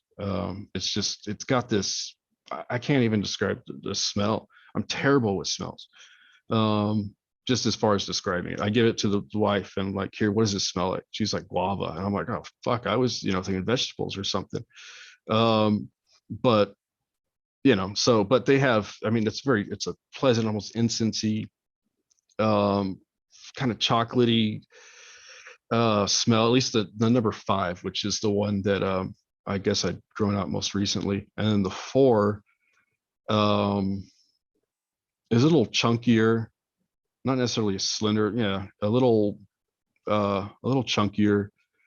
Has a more, it still kind of has this perfumey thing, but then it's got like this like kind of intimate background. Like, I don't know what a porn set smells like, but maybe something like that, or just kind of that funk, right? And so those have been fun to play with.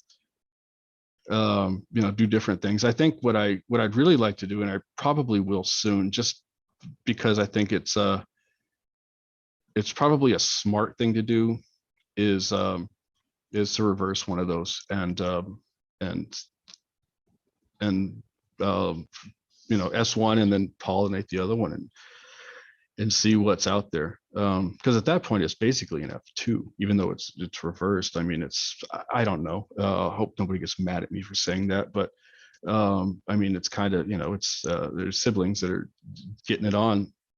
So you know, uh, that should probably show some cool stuff. The S1 as well. But yeah, that's probably my favorite one to grow, but not by much. I mean, everything, the PCK is cool. This PDK, which is kind of the last thing.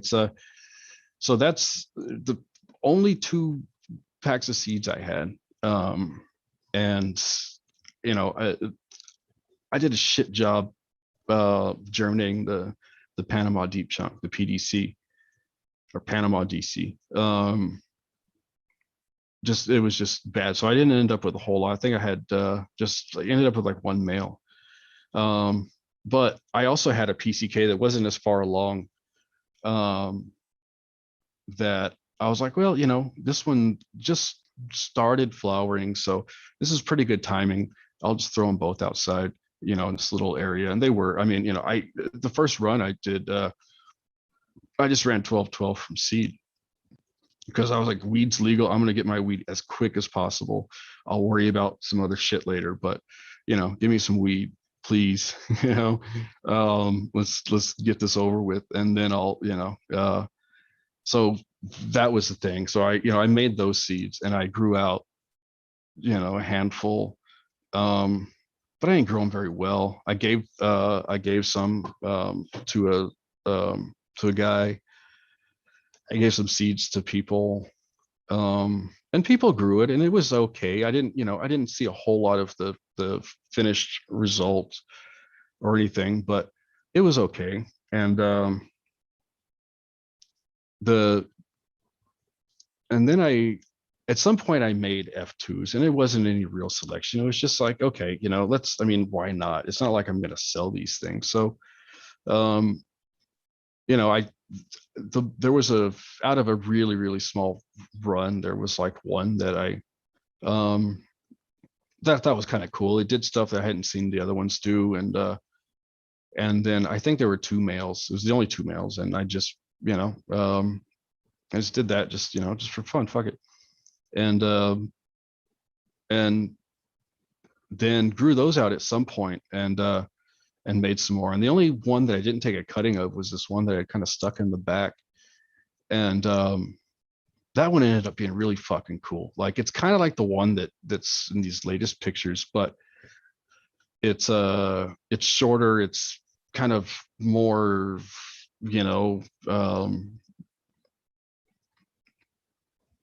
just the stubbier, broader leaves, kind of more hash plantish, I guess. I mean, in the structure, still leafy shit and all that, but it was real pretty. And yeah, I didn't, I tried to root that one really, really late, and it just didn't work out. So I was like, okay, well, I'll go, let's go through the F1s. And then I saw that one, and I haven't tried it, it's still going, but it looks cool. It could probably I don't think it's going to be anything crazy at all. It's just, it'll be some really good weed, and that's cool. But I do like that it's just, it's things that it's literally three things. Well, the Panama was worked. It's like a three-way hybrid originally. with various and that's that was a long time ago, and it's since been worked. So it's really all those Panamas in deep chunk, and I think they even worked the Panama DC to like F3 by the time I had the seeds. I could be wrong about that, but I think that they did. And then PCK. So it's like it's completely devoid of any outside influence, and it looks cool, and it smells all right, and I was just like, wow, that's pretty neat, and it's just let's mess around and try some other things.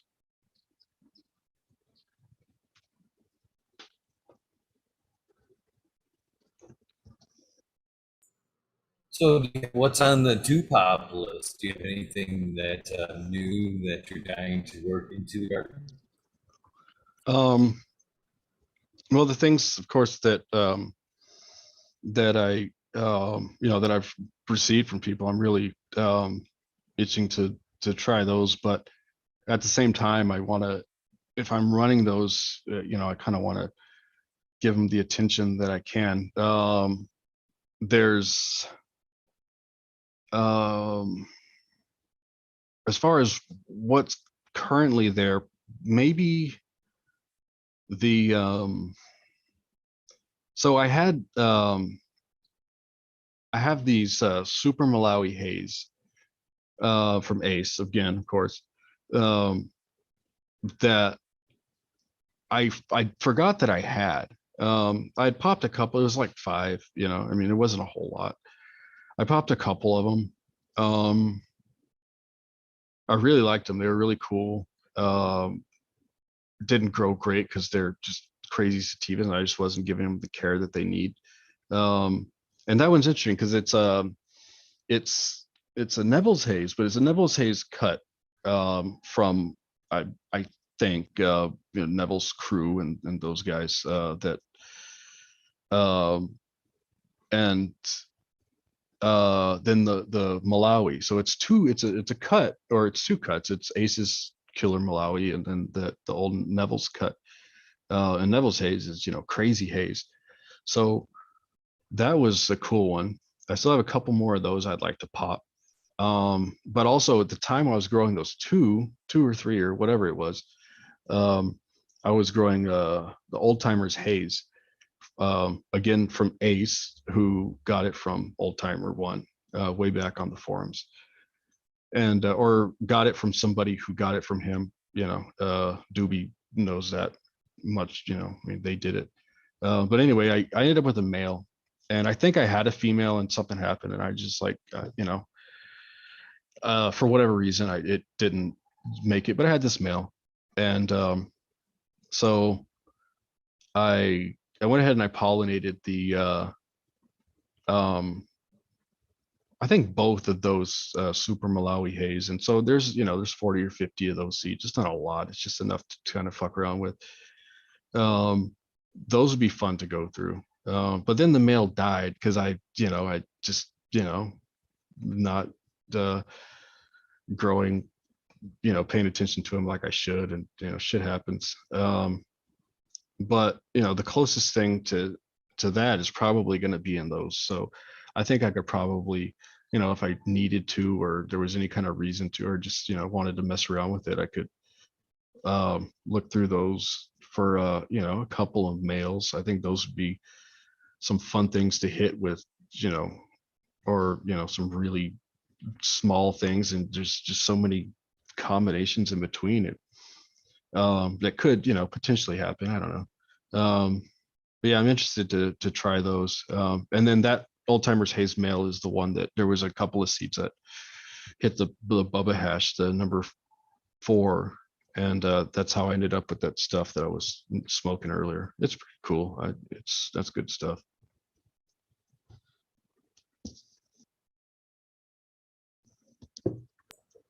Sounds like good stuff. Sounds like good stuff. So, how long have you been working on the with personal breeding stuff? I mean, since uh, you know 2.5, 3 months, I guess, after it became legal. I mean, even the outdoor stuff, I was trying it and it didn't work out. But I mean, just um, yeah, I want to just kind of see what else is going on out there.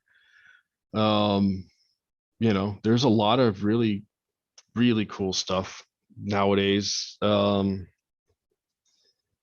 It's not really my thing. So I figured I'd just kind of just I don't know. It's kind of it's more of like a challenge kind of thing. Like let's see, let's just see what happens.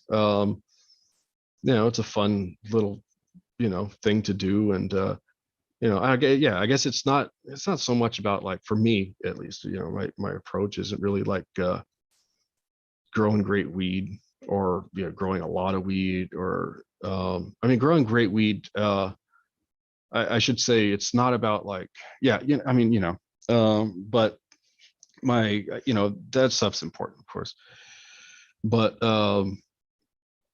is yeah, seeing what those you know what may have been, and you're not going to get it from not necessarily going to get it from a PCK Panama deep chunk cross, but um you know I've been interested, and especially lately, and especially since um watching a lot of these, or listening to a lot of these podcasts and stuff like that, and hearing these guys, and um it seems like a lot, I think a lot of them are working on that to some extent, or want to work on that. And so it's not a novel thing to do, um to try to mess around with some stuff that's not unadulterated, but less adulterated. you know uh I kind of I don't know, I kind of um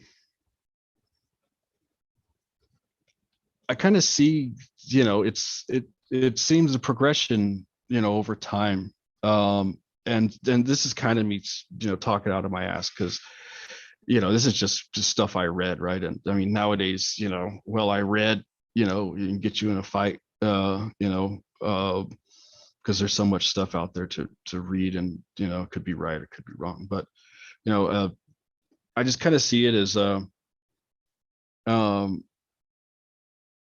of linear, right? The progression over time uh, seems kind of linear. You start with the skunk haze, Neville, super, sativa seed club, Cincy, um, and the Northern Lights was in everything, the skunk was in everything, and then the haze was in everything, and then those three things combined were in fucking everything. And it was still really good stuff. I mean, they're great. They're highly regarded for a reason. And then those things became really great, and then stuff started getting made out of those things, and then those things became great, and not necessarily, I mean, I'm not saying that everything is based on that, but it does seem like the vast majority of things kind of follow that linear thing, and it's a kind of the natural evolution of modern cannabis. um, and it's really interesting where it's gotten to. um,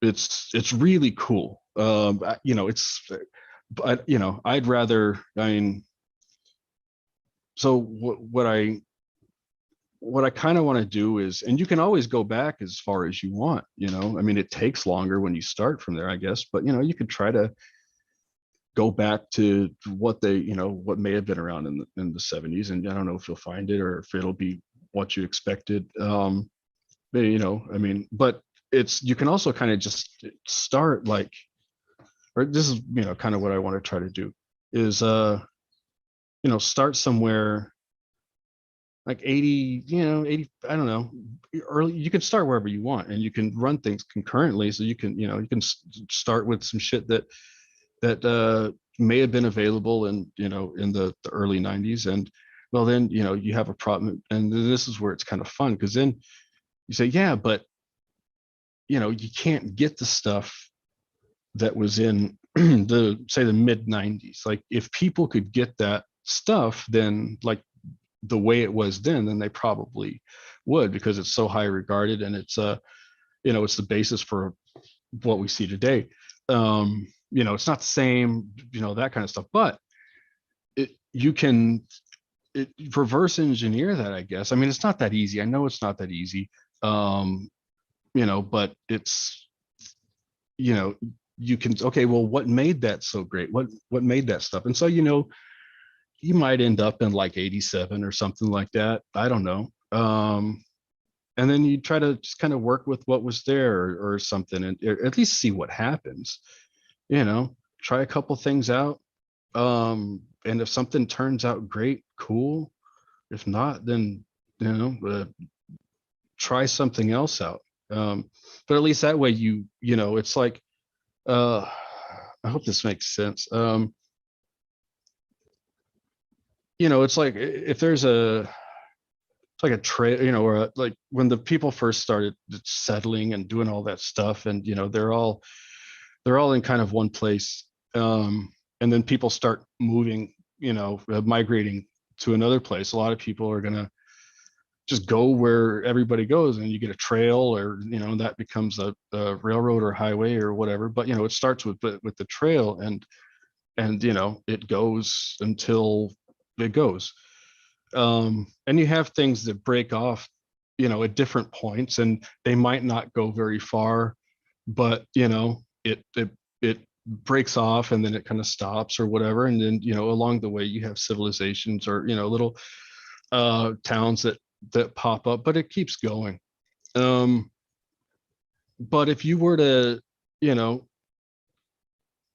like, take somewhere that's just kind of near the beginning, or even at the middle of this thing, and just completely branch off, like, completely, then you know you won't see where those guys are. You won't, you may not experience the same thing.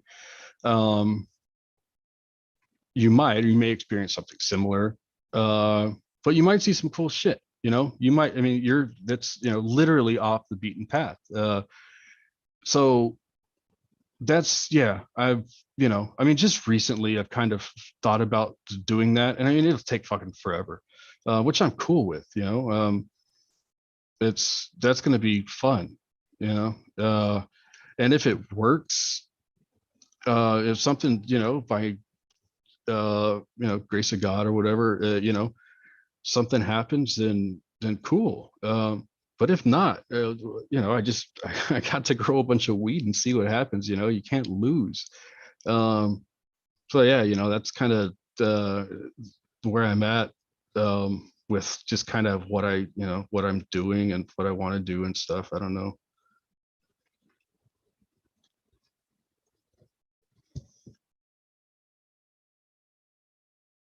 I can't help but wonder, everything moves forward. What's the extract market like over there? Is there any extracts over there? Or are you guys still stuck on like a dry sift, bubble hash type extracts? No, definitely a lot of extracts. Well, yeah, I definitely, guys that are doing extracts. There's at least a few guys that are doing it. I mean, I don't know if there's a market, necessarily. I can't really speak to the market side, um because I don't really do it. Uh I'm simple. I have, like, literally the only thing I have to smoke out of, aside from a pack of papers that I've used like 5 times in the last year, is a little one hitter. I mean, that's why I mean, I look like a fucking crackhead probably, but it's just, I'm that's just what I do. I've made some, I've got really, really old um shit in the trim bin right now, because I don't even like, I don't know. But yeah, the extracts, mostly I'd say, people are pressing, And I think people are still maybe uh using solvents. I'm not sure. I would imagine somebody is probably, but I think most people are pressing right now. Um, so that's, yeah, it's plentiful. In fact, I think that probably, at least for the people who smoke a lot, more people are. Well, I don't want to say more people are smoking that than smoking, because I don't know, but I know that the people that smoke a lot, like, and I'm sure it's the same over there. They smoke, you know, they're smoking that stuff. So, what about yourself? I mean, there's really nothing to waste at this plant. So do you make any type of bubble or any kind of extracts? What do you do with your waste? Well, basically there is none, but do you use anything with your Yeah, trim and shit? yeah, there's not a whole lot because I don't have a whole lot, but when I do, um, when up with trim or some shake in the bottom of a jar or whatever it is, usually I'll look to see if there's any seeds in there, and usually those seeds I don't always label them. Sometimes I'll just throw them in a big random bag and at some point give those away or something. I don't know, but once I look for the seeds and all that, I'll usually just take the shake, and I got this big like Martha Stewart collection aluminum or stainless jar that I got at Macy's when I was about to harvest. I didn't. We were at Macy's and I needed jars. I didn't have mason jars, so I got that shit. Um, but yeah, it's big, and so I just throw everything in there until it gets full, and then I'll run it through the bubble bags. I mean, they're not bubble bags. They're whatever was on Amazon. It's something different than Bubble Man stuff. And I should probably buy that. Because it's just there's one of those guys that taught a lot about doing that kind of stuff. But yeah, that's all I do. I've considered pressing or having somebody, because I don't have one, but considering having someone press something. I think the boba hash might be pretty cool. At least the four. It's a little looser. It's not as tight. It's kind of slightly spongier. So, um, but it's still, it's pretty solid. I think that one would be good. But yeah, just I smoke that occasionally when I decide to run it, but it doesn't happen very often.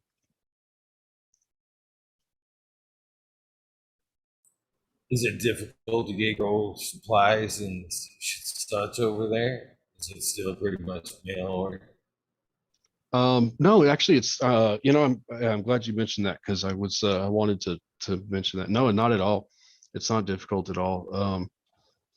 If you depending on what you're looking for in your budget, you may be better off ordering online. But there's really nothing.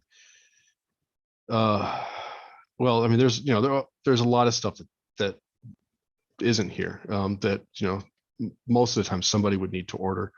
But it's there's 5, 6 maybe grow shops that all have lights and some sort of nutrients and fans and pots or cocoa or that kind of stuff. So I mean, there's yeah, there's Floraflex and fish shit and Fox Farm, of course, GH, all those guys. But some of the silica stuff and I mean, it's not, yeah, there's enough out here to where there's a good selection that you could get up and running no problem with some really cool stuff for without having to wait, for sure.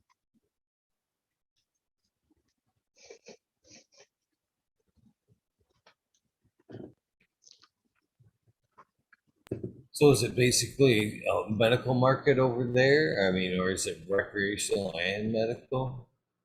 Yeah, well, I mean, the medical, um I don't really, yeah, I don't know much about the medical.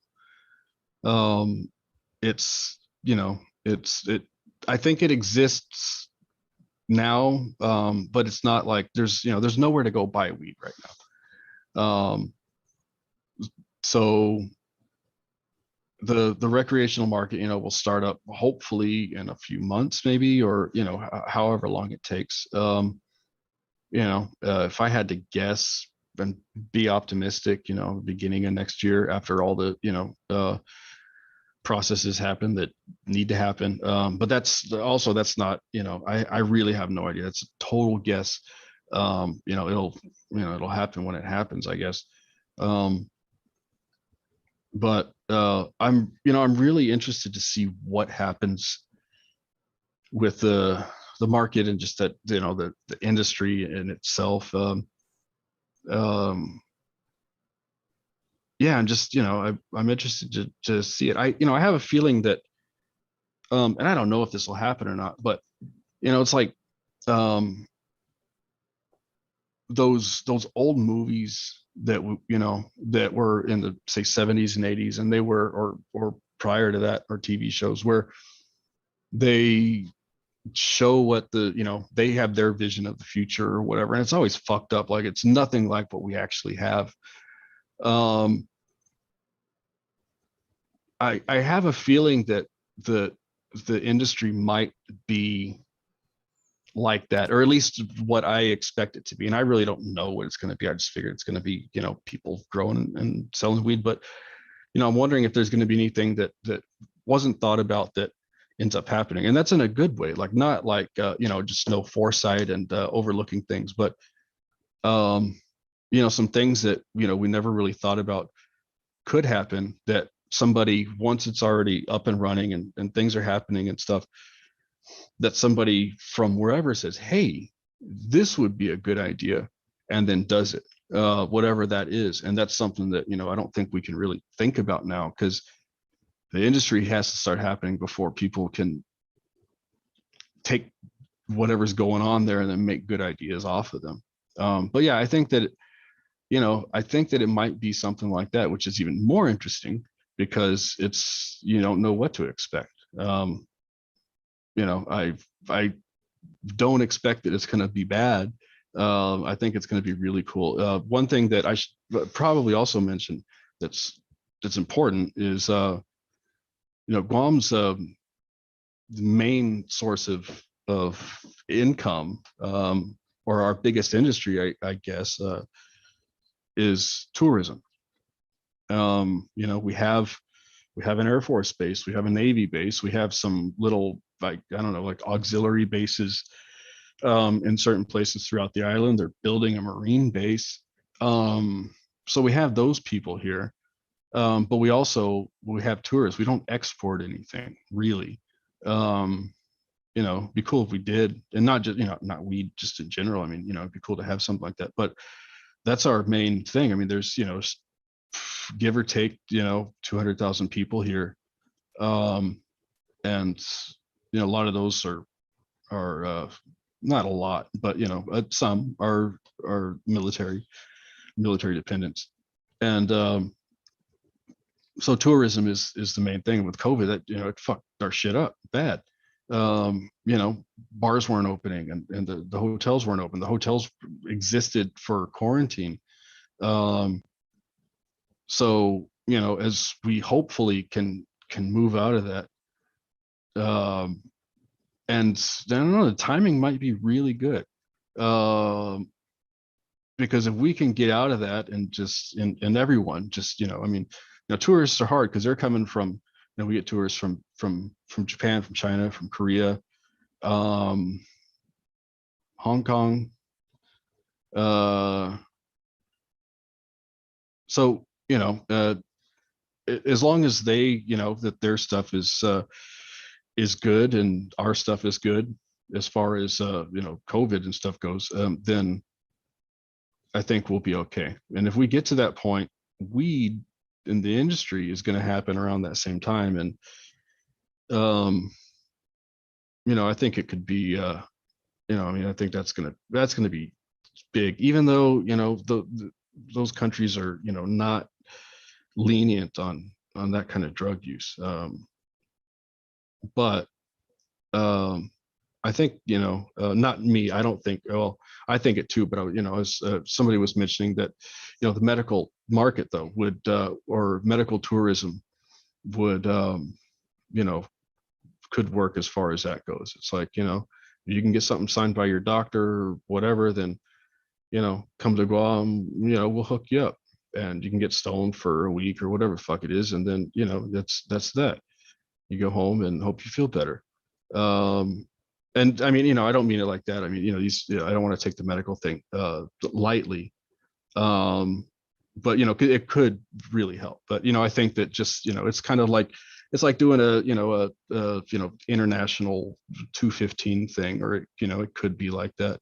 But obviously, I don't want to downplay the medical stuff. I mean, there's definitely legitimate need, and it would be a cool thing to see. People be able to get that when they're in countries right now that they can't. Um, but yeah. That's what I'm kind of wondering is how is the medical practice there for the average person? I mean, is there room for cannabis, to make the impact that it's made here in the States with the fucking excess pharmaceutical bullshit? I mean, are they practicing for the average person a homeopathic or herbal medicine, or are they practicing, new age pharmaceutical practice, basically, Oh, over there? um, it's modern. I mean, there are traditional healers and stuff like that. I mean, it's not. It exists here. It doesn't exist in a big way. I think the stuff that those people do are great. I don't want to. I don't know. I know that they exist, and I know what they do, and I know that they help people, and so I think it's great. And I don't know much more than that about what they do. They exist. Not on a large scale. I mean, the average person is going to go to the clinic, and they have insurance, and and all that, and there's it's mostly that. um the medical in Guam is as far as um weed goes is not kind of. I think that I mean, you can register as a patient now. I mean, I know you can do that, but like there's not the dispensary stuff because there was the thing with the lab, and we can't have a dispensary without testing it, and we can't do this. I think you can be a caretaker and grow for somebody. I don't know if you can be like, I don't know how it's really written, if you can be a caretaker and I don't know. I know that you can take on medical patients. I don't know that. I don't know how the compensation works or any of that stuff. You know, I don't. Sorry, I don't know a lot about that stuff. I happy to share what I do know. I just kind of stay, you know, uh, just kind of do my own thing, and just keep an ear out for something that's loud enough to get my attention. But um, other than that, Well, yeah. I can respect that. I can definitely respect that. In the same aspect, I've got somebody from a region that, I'm completely clueless about. So, I'm completely curious. So, to the medical market, is both flower and extract available for them, or are they just able to produce their own flower? Um, I think yeah, I think both are available. I think that sorry, I'll still talk, but I'm gonna move my laptop battery's about to die, so I'm gonna go plug this in. It's gonna um just turn the video off real quick. Oh, you're good. You're good. But yeah, extract is, I don't know. I mean, yeah, you can do it. People are doing it. People can have it, and I think that it's there may be more to it. My very basic understanding of all of that is is kind of just that, the medical side of things is, instead of 6 plants, you can have 12, per patient, I guess. Um, so I think that's the number. I don't even know that. But they can do extracts and stuff like that. There's a certain amount that you can have on you, just like, they said X amount for, up to an ounce for flour. There's a number for the extracts. I just don't remember quite what it is. But it's explicitly written into the law that it contains extracts. So that's cool.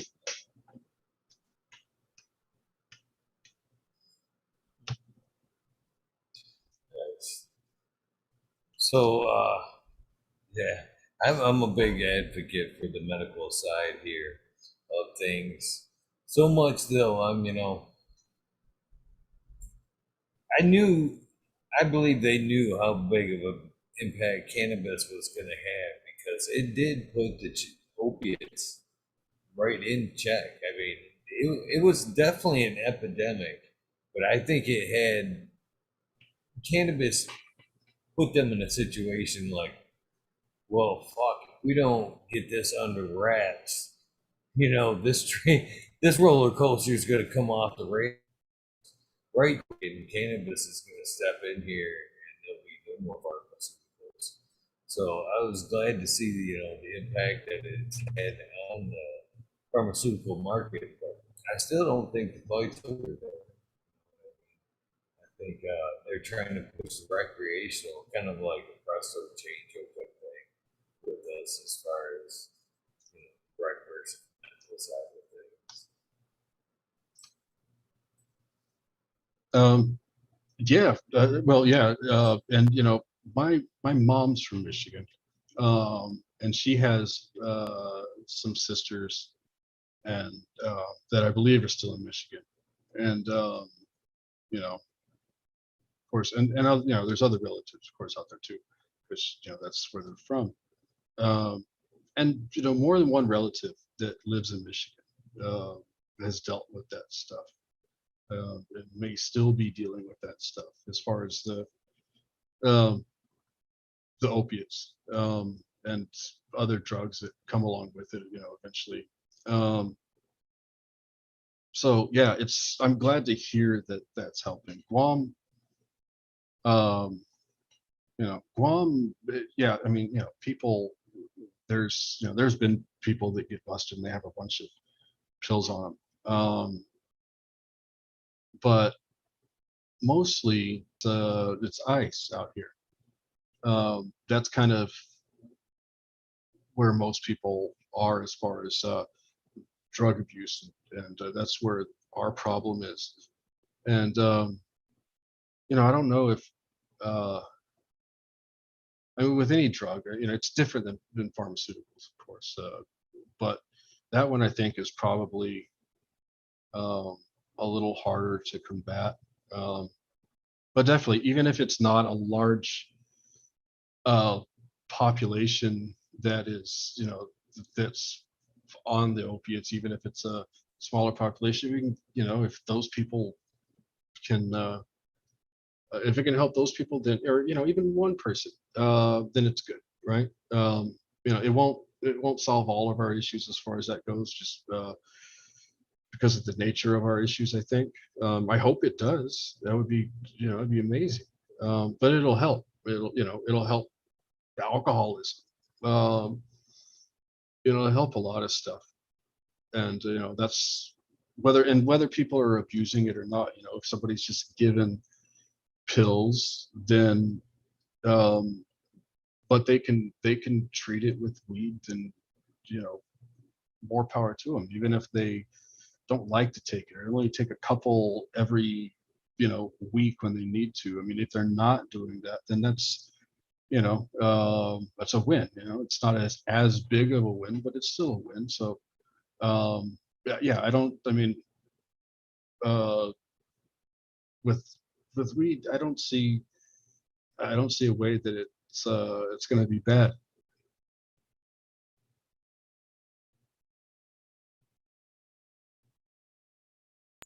So, what are some strains that are local legends to your area? Are there some well, the local legend, and are there some new breeders that are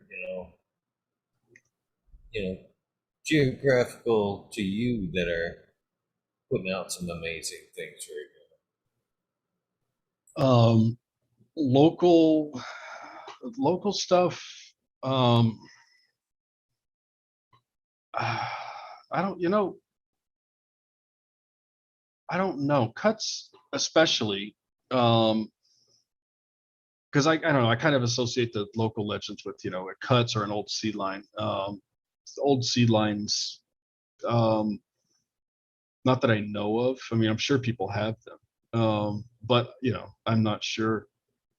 I'd love to try some out if somebody does. Like if it's a legit old seed line, cuts are kind of weird. I don't, I've obviously not, I don't want to speak for, I'll speak only for myself, but I don't see cuts as being like, I don't know personally of any um, cuts that really go around that are like, you know, that are great, great stuff. I mean, there's definitely cuts that go around. I've shared a cut with people, and they've shared stuff with me, um, and uh, and it's good. It's really good, and it's fun to do and to try out.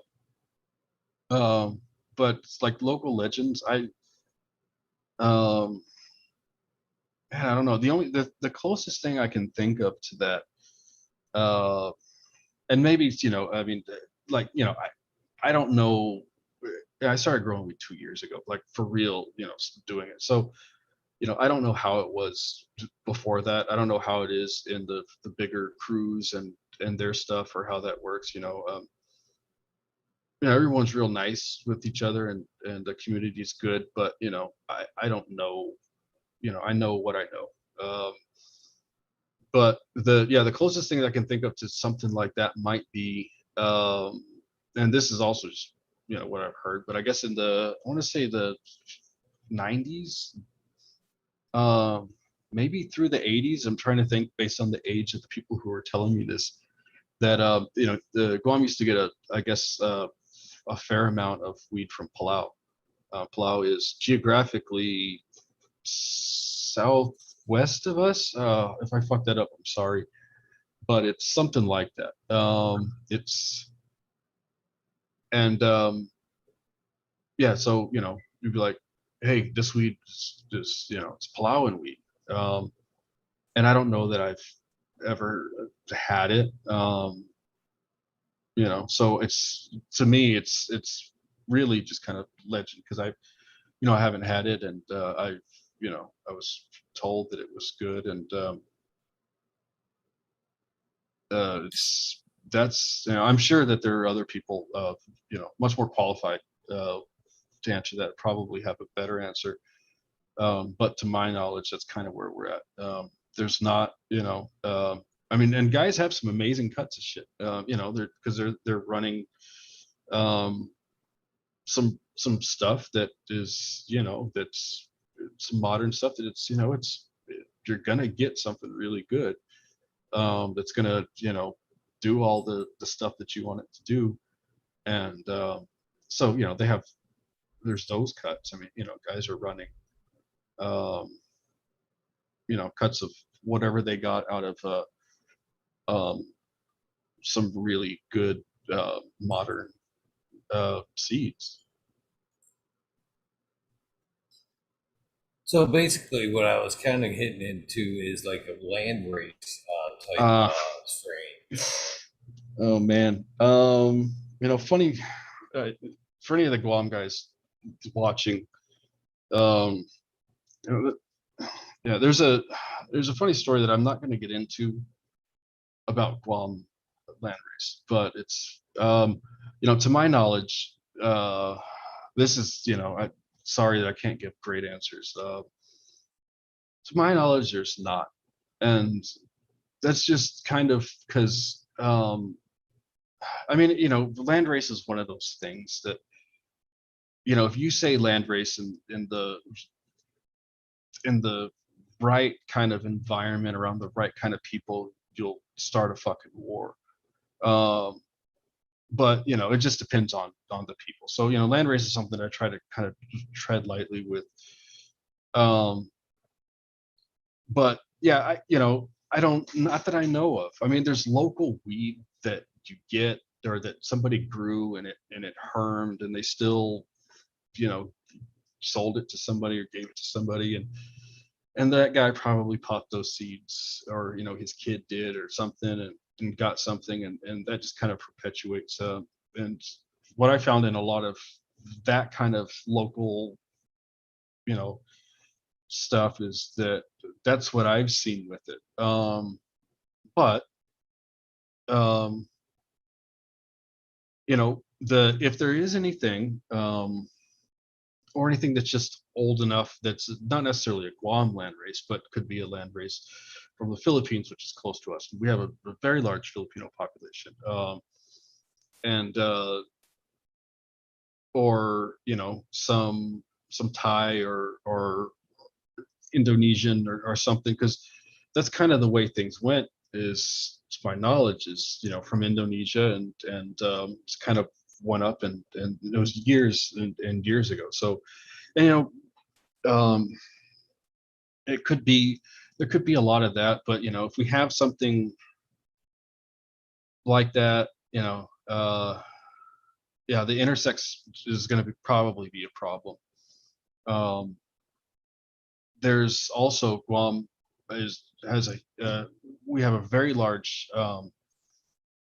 veteran population, because we just have a really large enlistment, like per capita enlistment rate is insane.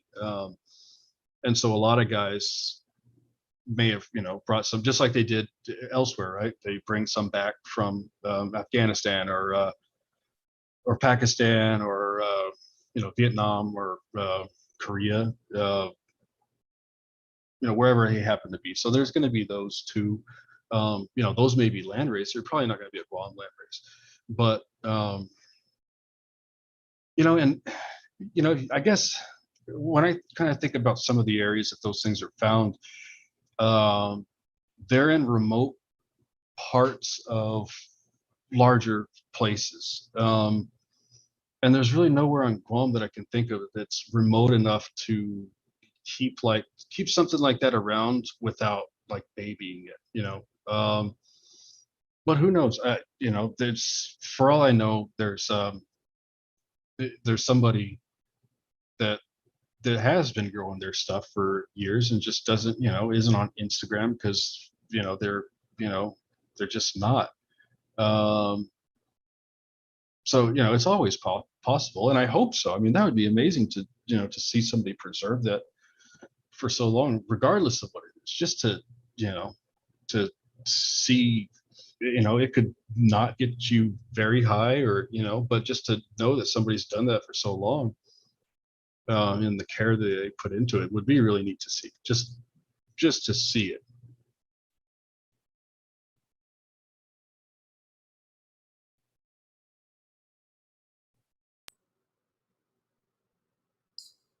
So, what are some of the other fun things to do over there besides canvas? um uh I can tell you what other people do. I don't really get out much, especially now, of course, but even before. uh, Beautiful beaches, there's great beaches, and they're they're all over the place. We have the whole, of course, all of Tumon, which is our kind of our tourist district, which is in the west side of the island, or it is on the west side, kind of central, I guess. There's there's a lot of hotels there too, but just great beaches. There's um, there's hiking and waterfalls in certain parts, and man, um, I don't know. People fly drones and shit, uh, in certain parks, and yeah, I wish I could I wish I could tell you more. I just, I work and try to grow weed. I don't do much more than that. There's nothing wrong with that. I think a lot of us are introverts that grow cannabis, to be honest with you. So nothing wrong with that, man. I mean, isn't that the ultimate goal, really? To fucking kind of get a hunk of land, self-sustain. You know what I mean? Just be able to hang out, walk about, fucking grow your shit, and not have to Yeah, leave.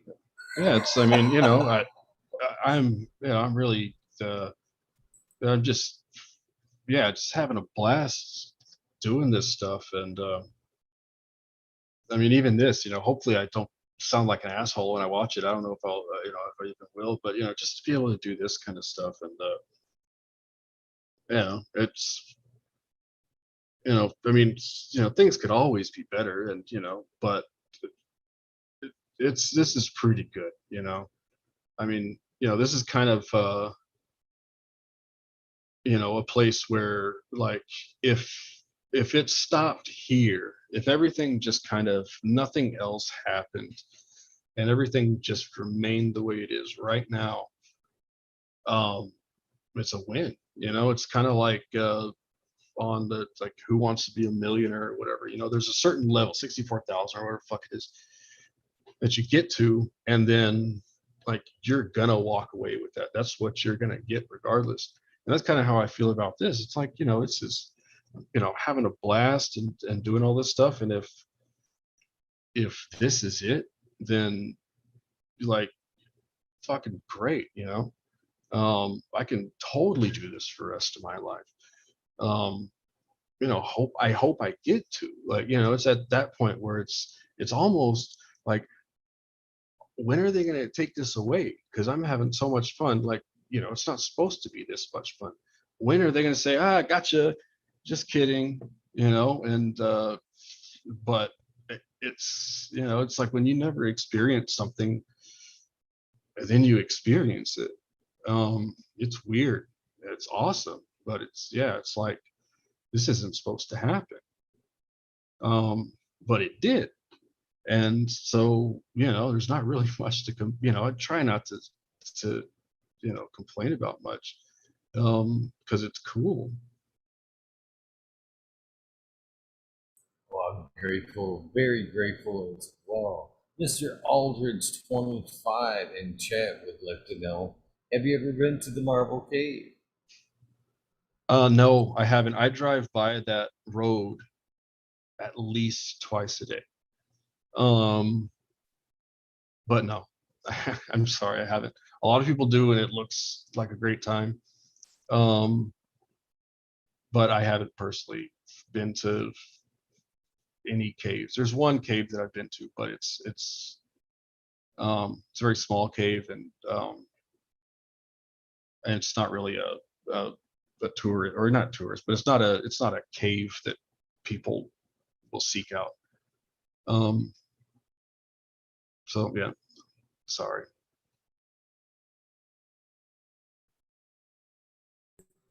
No worries. I've often wondered how I would handle being underground. I've never been in Oh, a cave.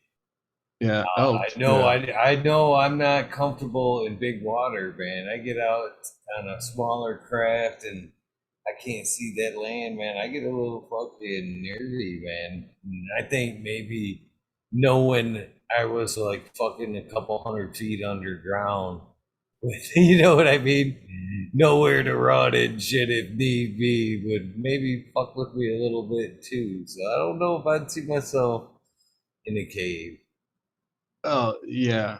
Well, especially those, like, the cave I'm talking about is literally just a kind of, it's a cave, but you can see the end of it, and it's like, you can walk into it.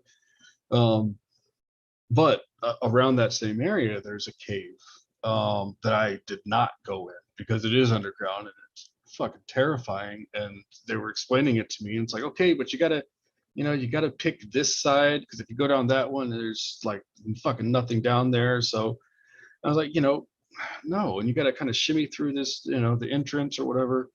So actually that day, a bunch of other guys did it, and I went with them to this cave. And that day, actually, I was smoking Golden Tiger from Ace that I'd given some seeds to a family member that they grew out.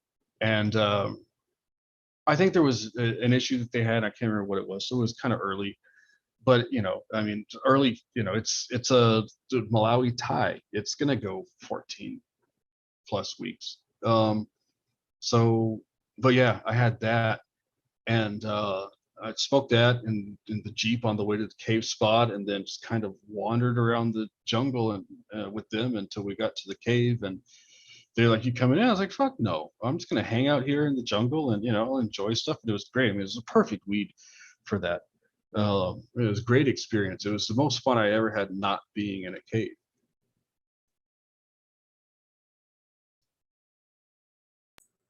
That's funny. That's funny. I would have probably been right there. I'm that guy. Yeah, I'll be right here smoking weed. I'll give you guys like 5 hours. You guys ain't back. I'll call somebody. I'll get somebody back here to get you. Yeah, I mean, just hung out. I can't remember if they stayed and or if we stayed until everybody came out or if we just headed back. I mean, it wasn't, you could get there on foot. But yeah, I can't remember. But yeah, totally just hang out until they're done. Um, you know, Once you see it, I don't know. Hopefully they can get out and hopefully nobody breaks a leg or anything. It wasn't like that dangerous. I think it just sounded intimidating to me. Um, but even now, I wouldn't do it. You know.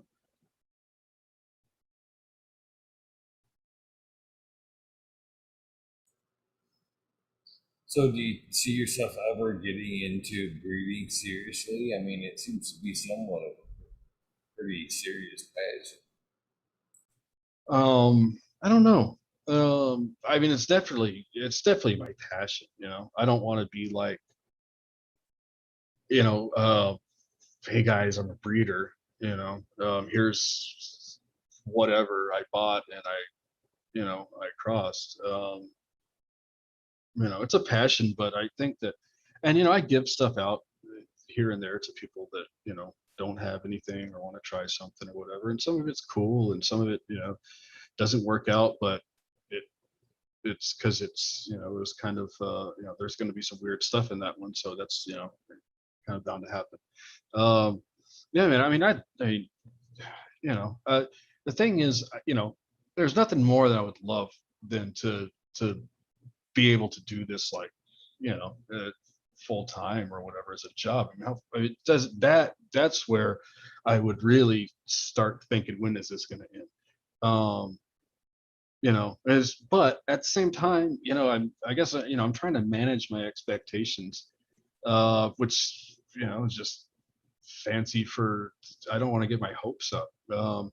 Things are pretty good right now. And I mean, that would be cool. And if there was an opportunity to do that, sure.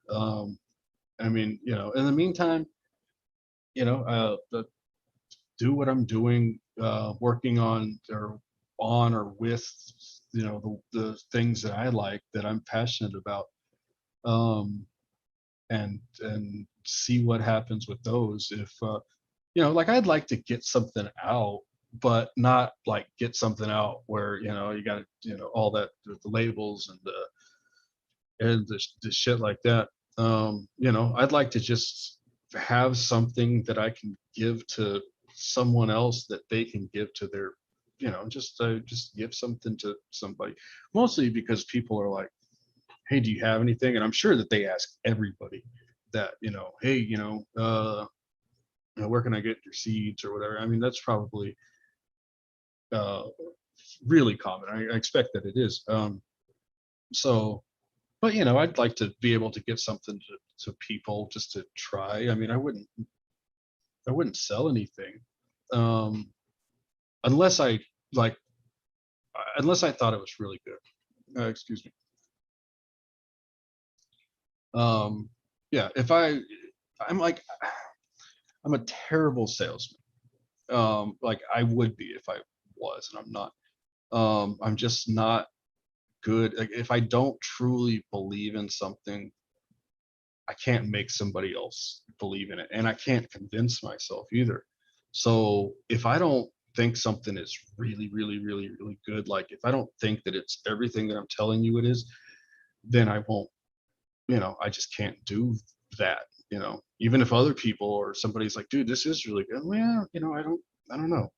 I don't feel comfortable taking money, but if there was something good and I'm convinced that it's good, then I'll want everybody to know. But um, right now, I'm right now I just about I have a bunch of stuff that I want to do, just fucking around.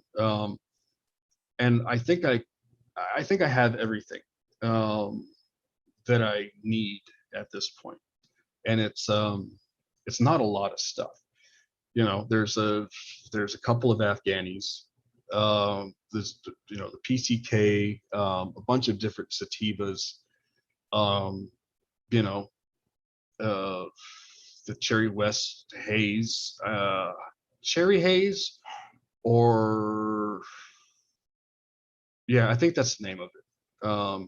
But that one. Um, and then there's something, and then there's a Kim um, that that is from Connoisseur, OJD.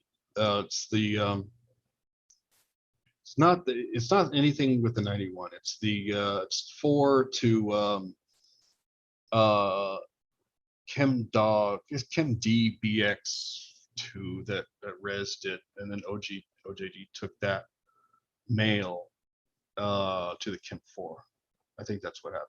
But anyway, something that's kind of close enough. I mean, it's not a cut, but you know, uh, at least enough to try to get somewhat of a baseline of what guys are talking about when they talk about that stuff. Because I'm out here, in the middle of nowhere, and it's not something that too many people are doing right now locally. I mean, some people, some guys, they know that stuff. I mean, these guys in the community, a lot of talented people, and a lot of just good stuff. But yeah, the Kim and all that stuff from the sativa hoarders, Afghanis, PCK. Maybe something with or the Bubba Hash. Um, will get thrown in. Um, yeah, that's probably it.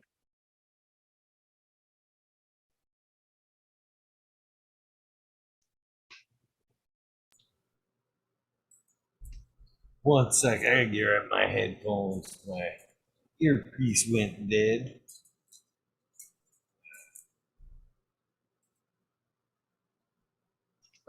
Yeah, no problem. How are we on time? I was actually gonna grab a drink if you don't mind. I can give me a minute and a half. I can be right back. If that's okay. Yeah, go ahead, go ahead. All right, just give me a sec. How you guys doing in chat? John, Aldridge 25, Captain 420, Blaze Daily. How you guys doing? Hillbilly Herb, nice to see you in chat as well. That's cracking me up all night. What about Bob? Cheers to you. What else we got? Drake Road, always a pleasure. Where is Smiley? Where is Smiley? This is a good place. Al the Beastly. Are you gonna be up in at the Bigfoot Lodge this weekend, Mr. Al? You're a Michigander, aren't you? Tasty Word Turks, nice to see you hanging out. B. Benson, how you doing? Cheers to you as well.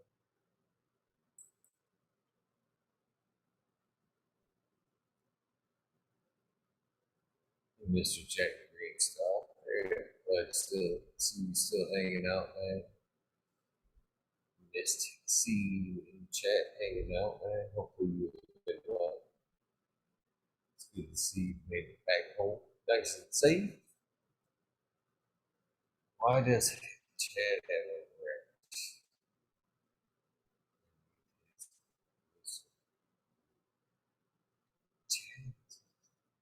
doesn't chat have a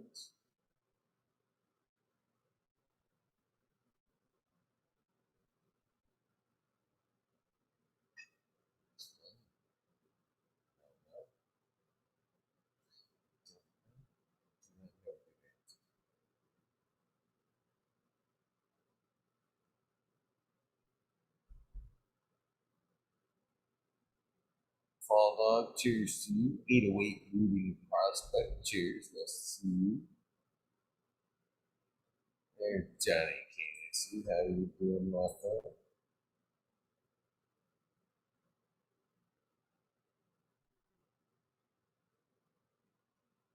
What you guys smoking on? What are you guys smoking on this evening? Man, I can't wait for the Bigfoot event this weekend. Way past due, pretty much my first event for the year. Lots of fun. All right, back. Sorry about that.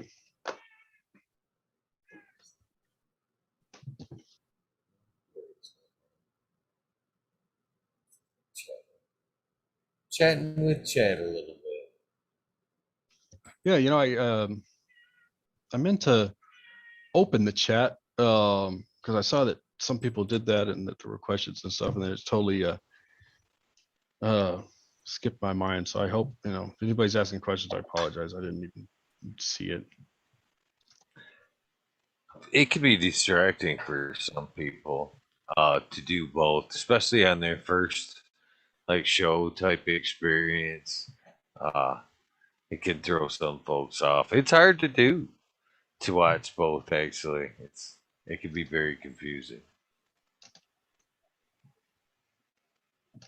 Yeah, yeah. Just now I was just trying to see if you know there was just a button that said go here, live feed, and I didn't. But yeah, I just if there are any questions, I'll definitely answer them. If people have, I don't know who else there has any interest in my stuff. Well, you've heard the man. If you guys have any questions, please throw them up in chat. There's still 70 people watching currently.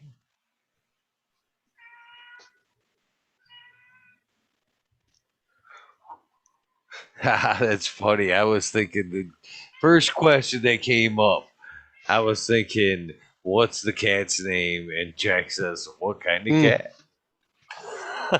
All right, so yeah, this is I wish she has food, she has water. I don't know what the fuck she wants. I mean, she wants attention. But so the cat doesn't really have a name. I kind of does. So it's kind of it's sort of Charlie in a way. It's a girl, and so the way that came about is we also have, and I'm lucky that they've been this quiet, but we have 5 dogs, little dogs, like little Shih Tzu, Lhasa Apso, or whatever, however it's pronounced, poodle kind of dogs, loud motherfuckers, and the cutest things in the world, but just loud as shit. And and it started with one, this little, Shih Tzu, Lhasa Apso mix, named Rachel. That was her name. And then we were staying, we weren't at this house. We were staying with family, and then they had a dog who was a Shih Tzu poodle, and his name was Buddy. And we didn't.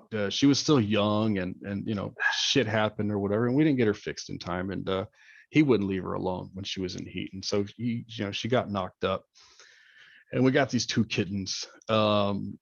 And we're sitting at this. I still remember to this day. We're sitting at this sushi joint.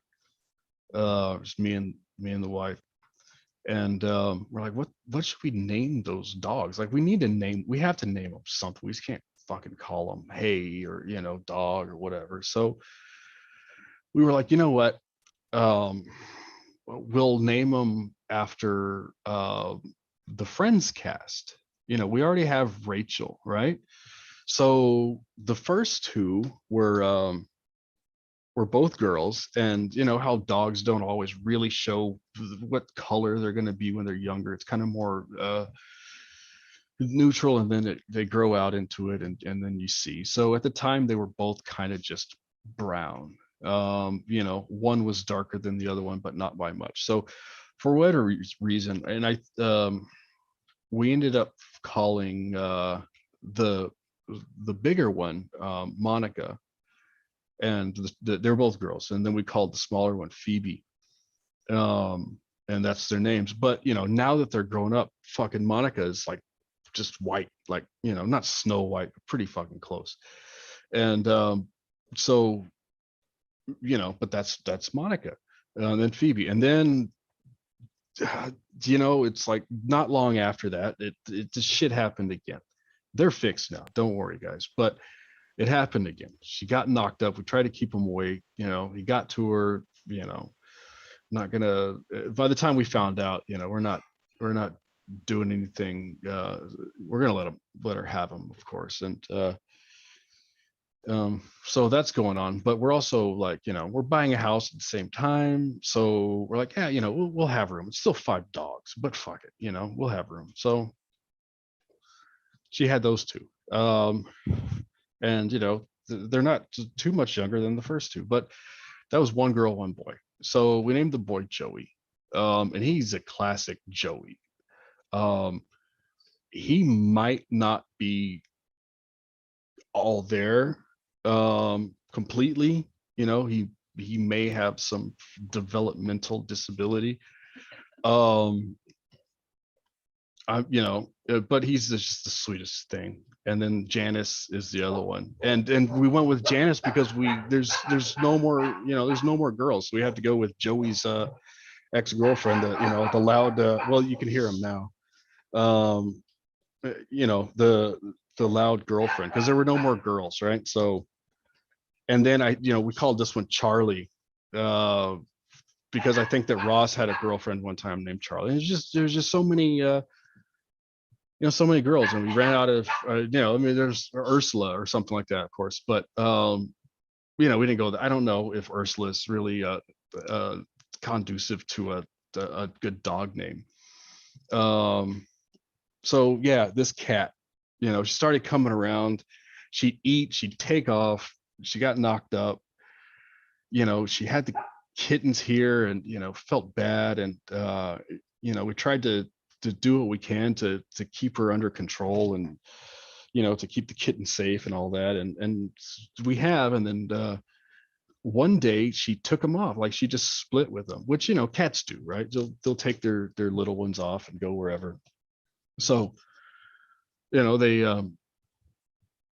she did that. One night we were actually, at the time, we were bringing them in at night. We would let them out during the day, but we would bring them in at night just to give them a nice, safe place, that so they don't wander off, or get attacked by somebody, or something that ended up in our yard or whatever it is. So we tried to do that. And one night before we were going to bring them in, I opened the door and they were fucking gone. Except for this one little, it was the only one that was a gray color. The rest are all more or less black.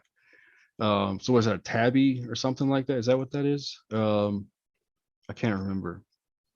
But there was this gray and black one, and he was like abandoned, or maybe she just hadn't come and got him yet, or whatever it was. But we're like, I don't know where. And we sat out here for 2 hours looking for them, or calling, trying to shake the food or whatever we can do. But she was gone. So we brought him inside, and she was gone for a couple, yeah, several days. And so by that time, that guy was, he was part of the gang. Monica, just, and she's a bitch, man. Like, she's she's a bitch. She uh just yells at the other dog. I don't know what you call them, but she just won't shut the fuck up. When it's time to go to bed, and just wants attention and this and that, and is just loud. Um, and but she's like kind of taking this mother role to him, and is real protective even with the other dogs. And but what did we name him, right? So that cat's name is Ross. He's a good Ross, I mean, I guess Chandler's just too long, I think, to be a decent pet name. um but Ross is nice and to the point, I guess. So yeah, that's Ross. He's been raised by 5 dogs. So, as somebody that has a bunch of sounds like almost same dogs, I started out with, let's see here, the Chihuahua, and then ended up with a Chihuahua, and then a Yorkie, and then before long, things got out of control. I'm just curious. In your scenario, did they all get smaller as the litters go? Because this is how it ended up around here with each litter that came around. It was always that soft spot for that tiny one. It's, we're almost breeding down. Oh, that one's so cute. Look how tiny it is. We'll get all rid of all the rest of them except the small one. Yeah, yeah, you're selectively breeding for that trait, right? That's what you like. And so you're yeah. Uh there's 2 litters. The Joey and Janice are about the same size. Joey's got, like, he's thick, he's the special one. um he's thick, like he's just Just can't the jump. two traits, probably. Eh? Yeah, yeah, like a lot like his dad. Can't jump very high, just clumsy as shit, just and Janice is probably the most athletic one. She'll just run. She's a little smaller than Monica. Monica's probably the biggest. And Phoebe, who was out of the first litter, is the smallest, and she is adorable. Just that small little dog face with the eyes, the shit that they do, and it's just, yeah, it's you can't look at it and have a bad day. Um, and sometimes the other ones get that too, but usually they have to be in a really um you know upside down or something kind of goofy, and I'll be like, oh, but with Phoebe, it's just, that's, she gets, she's a princess. I have definitely have a couple of those myself, and mine is my favorite is she's Ruby Doobie, and she is super tiny, and that's my I can't be in a bad mood dog right there. She's absolutely so tiny. I just have to pick her up. I'm always like in awe. Look at that little thing. You know what I mean? Absolutely can't be in a bad mood around Ruby. So I totally get that. I totally get that. No, that's, yeah, it's really cool that with that you have those dogs. Yeah, they're I love them. I'll never get rid of them. However, I'll never do it again. Not that many. uh One, my parents always had, like, they had one dog usually when I was growing up. uh or at least, from when I was, say, 10 or something like that on, they've always had a dog. And it was usually a small dog of some sort, small-ish. And yeah, if I, when we're 15 years in the future, and that conversation comes up, then it's going to be one dog.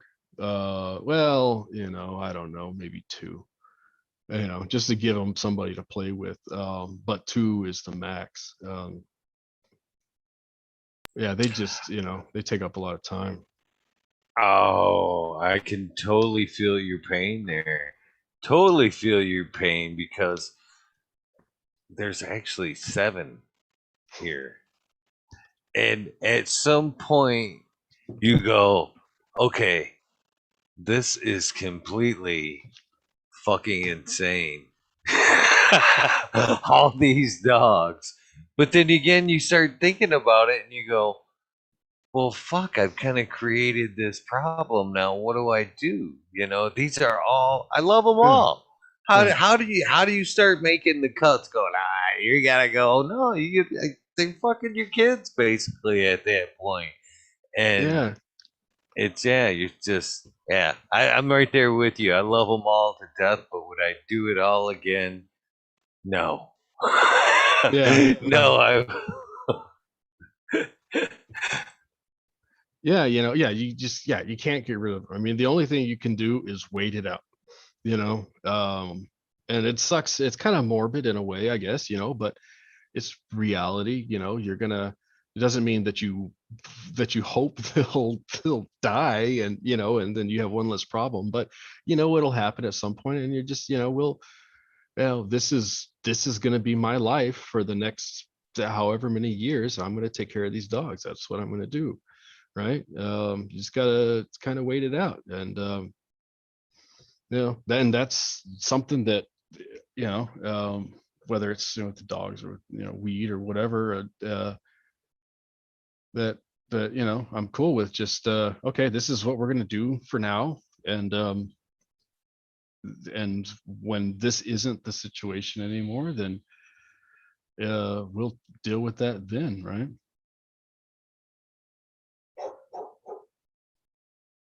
right on, right on. Yeah.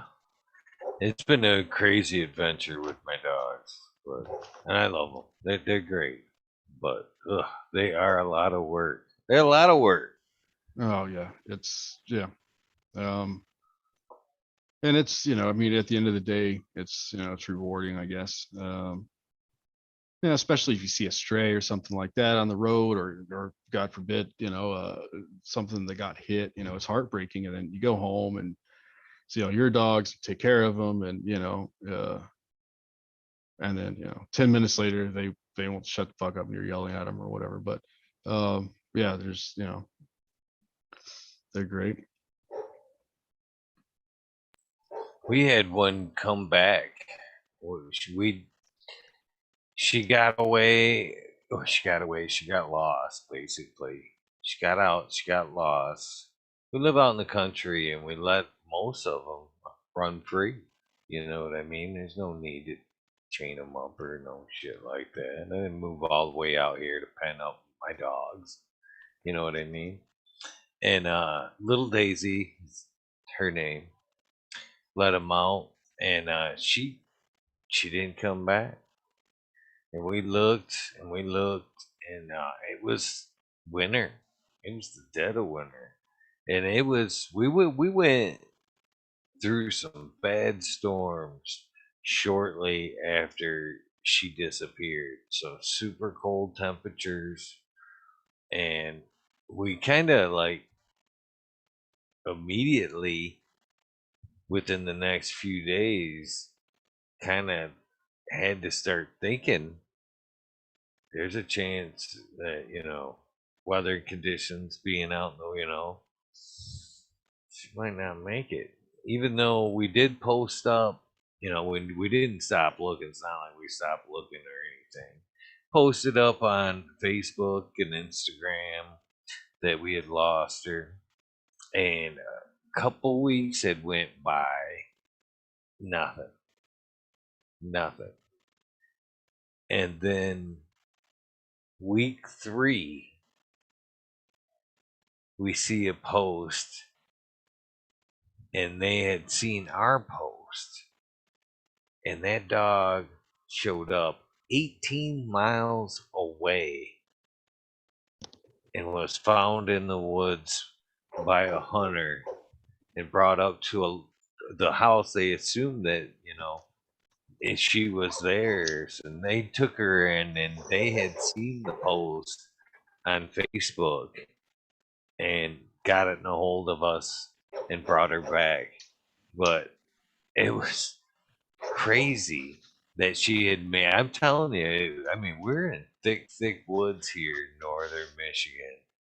To know she had made it through all that, and it's crazy. I still look at her to this day and kind of think of, what a miracle. What, the circumstances she went through and to find her, come back. Again, how would you ever, think about getting rid of a puppy like that? So it's such diversity and stuff like that. She's such a great dog too. Biggest look of love on her face. I do love them dogs. Yeah, that's dude, that's so great. Yeah, because I mean, just about everyone has had a dog run away or get lost at some point. Um, but not too many people would get that, and yeah, and that's really cool. Because by then you're kind of resigned to the fact that it's probably not gonna, that's just it's gone. It's that's that part is done, and then you get something like that and completely unexpected.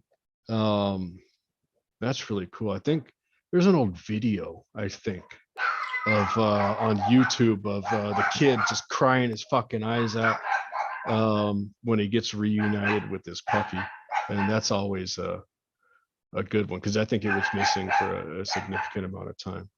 I tell you what, the when we got her back, it was so heartbreaking and touching, I guess, all at once. Felt so terrible for her. She was like very thin, and she actually slept. It took her forever to actually close her eyes when she slept. I mean, for the first phew, month, I want to say, that dog slept with her eyes open from whatever she's seen.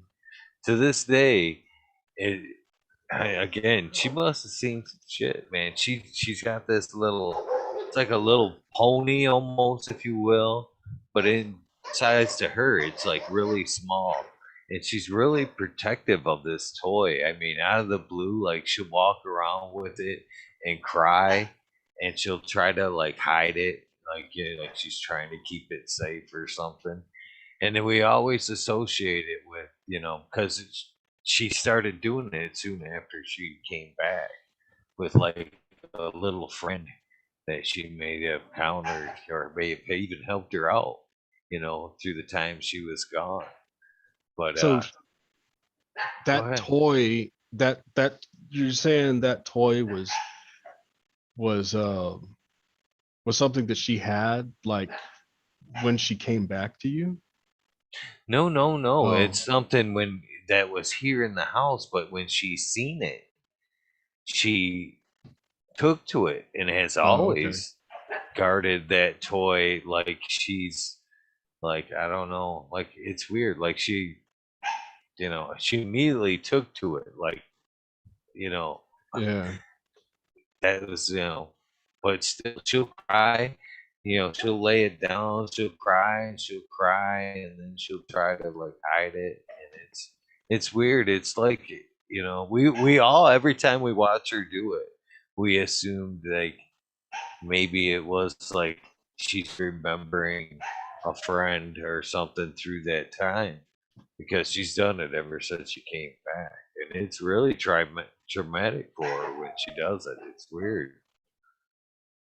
yeah, that's man, that's really interesting. Well, and especially, yeah, I mean, it adds, of course, adds, to the heartbreak when you see him, man, you see him in the initial condition because you know that they saw some shit, and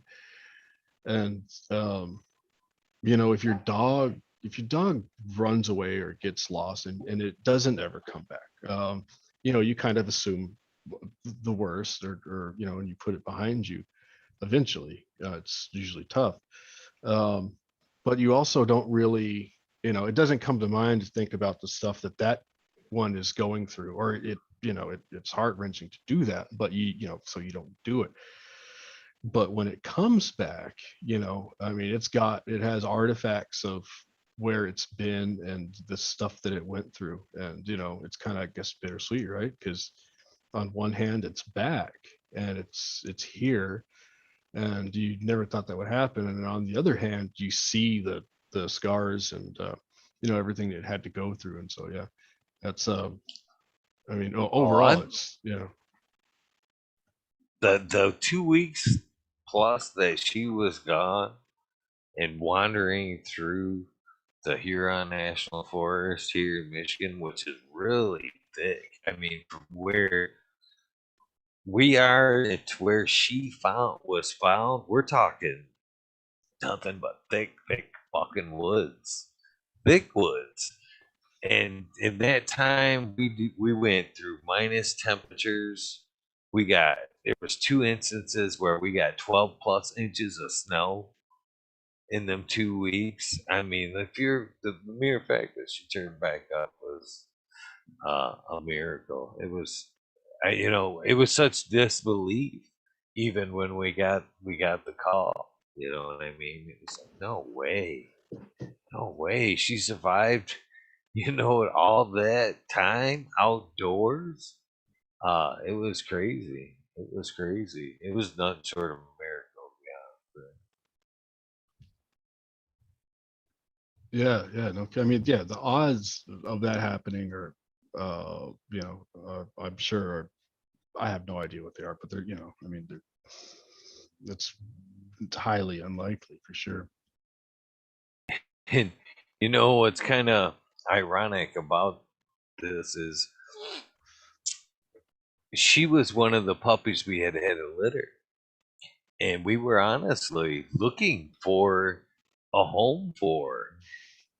And but after all this had happened, and she had came back to us, you know what I mean? It was like, oh shit, how are we gonna get rid of Yeah, her now? I mean, she's made yeah, this huge journey and ended up right here back in our arms.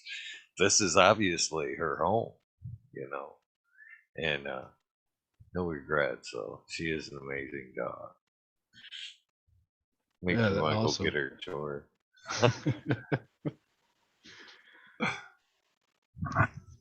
Lexi, you're watching. Bring her here. Bring little day here. My daughter's in chat. My daughter's in Mm. chat. Oh yeah, I was I can't remember which one it was, but yeah, I saw one of your episodes where you mentioned that, talking about the kids, and couple, one's or a couple of them were in chat and stuff, and I thought that was the coolest thing, man. Um, yeah, I dig it. I dig you know, the, the opportunity for everybody to come out here, and the dedication, and the family support, and that's really cool, man. Yeah, cannabis and kids. I don't know.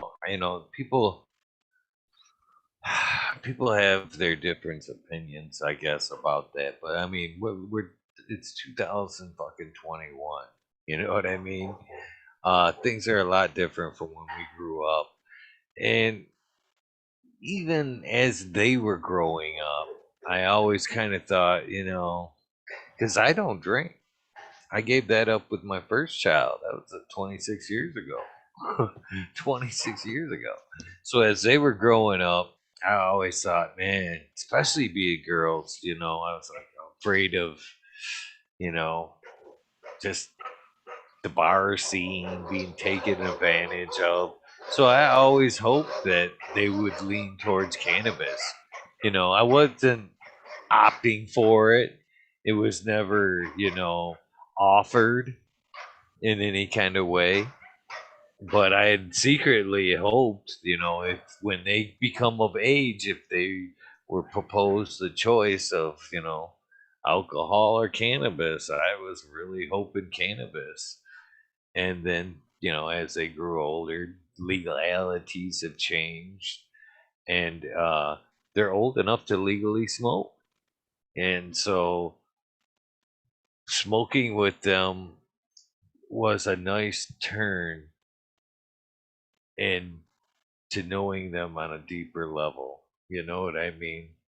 Uh the father daughter relationships always there, but it wasn't until, you know, that first time of kind of sitting around smoking and, getting to know them on a more personal, friendly level.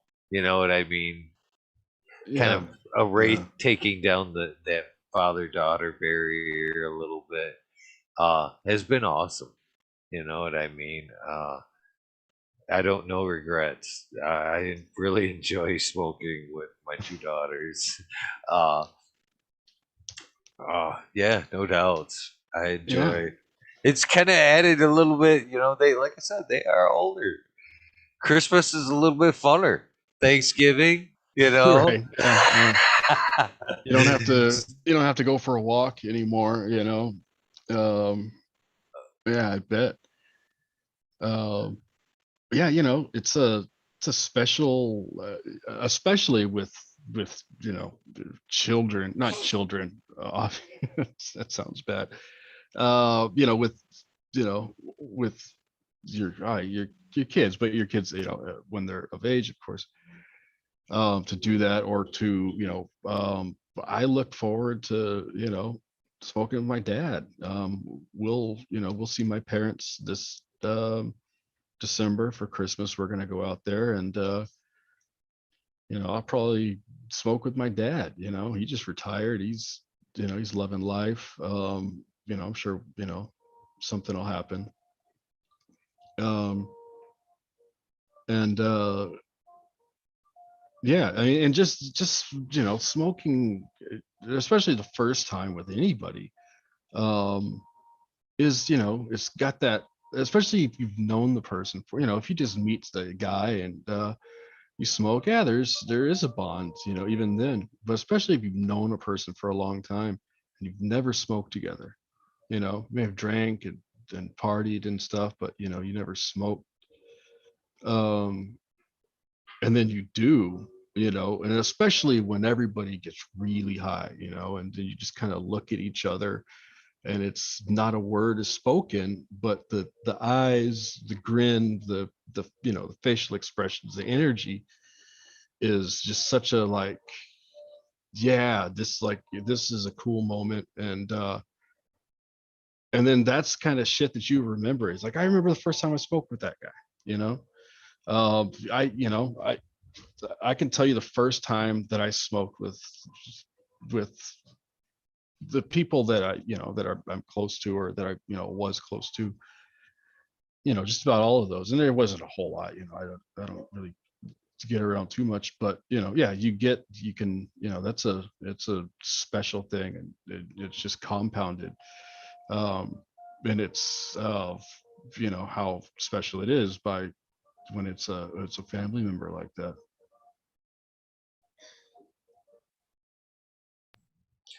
Most definitely. Most definitely.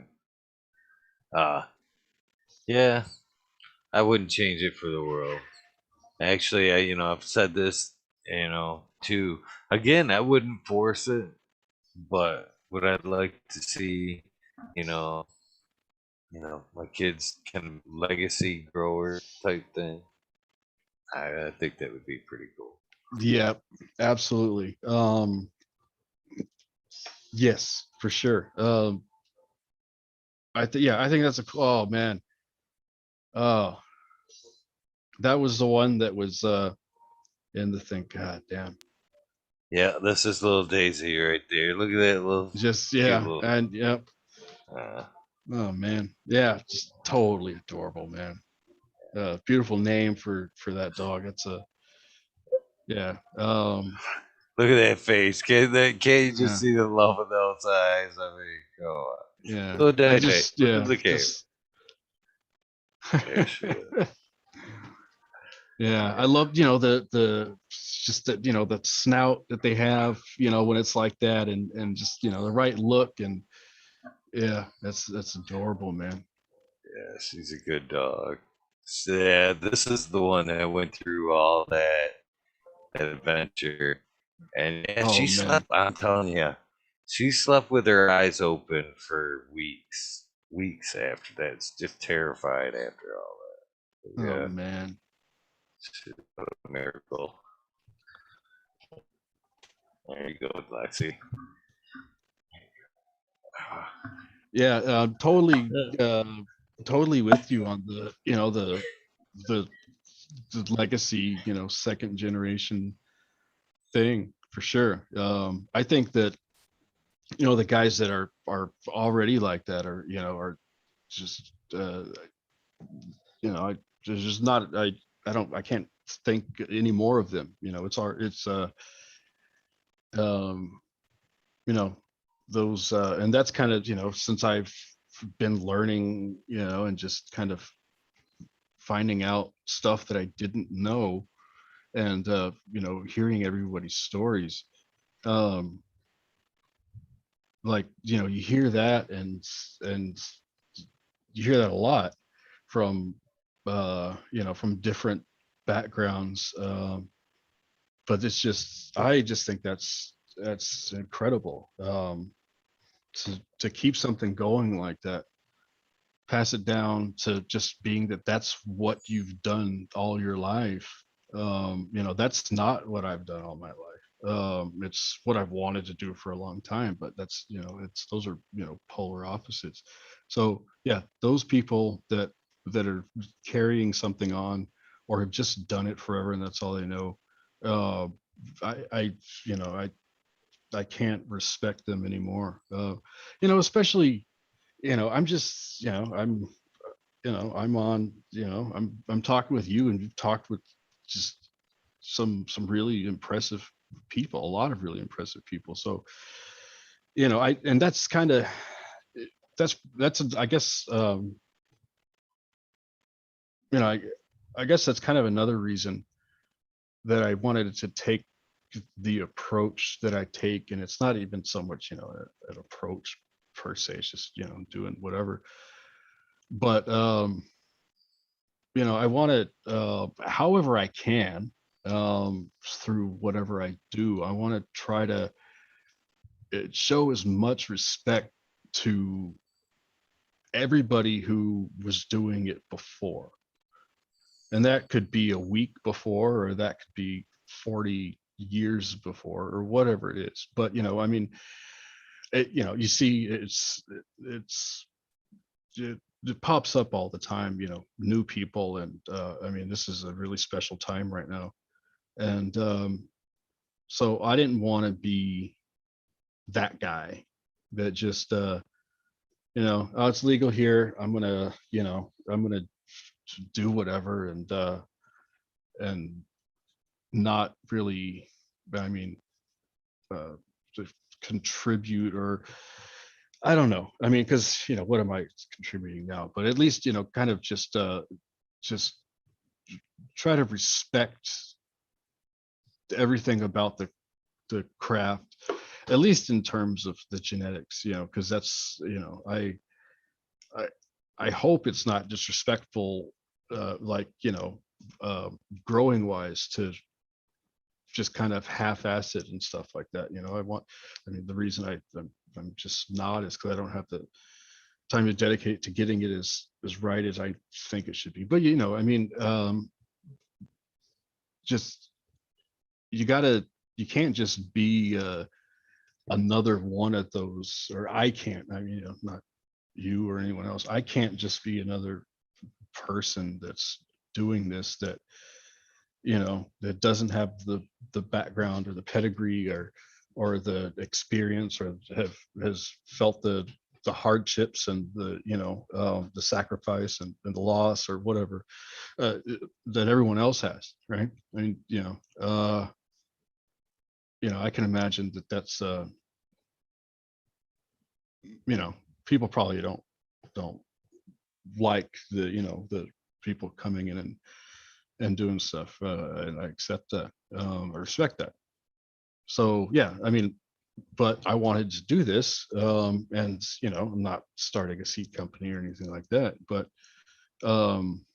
yeah, at least try to, um do something where it's, it's there's, it's, there's been some thought behind it. It's genuine. Just that's I guess kind of you know where I want to end up. If somebody ever like asks, hey, what do you think about that guy?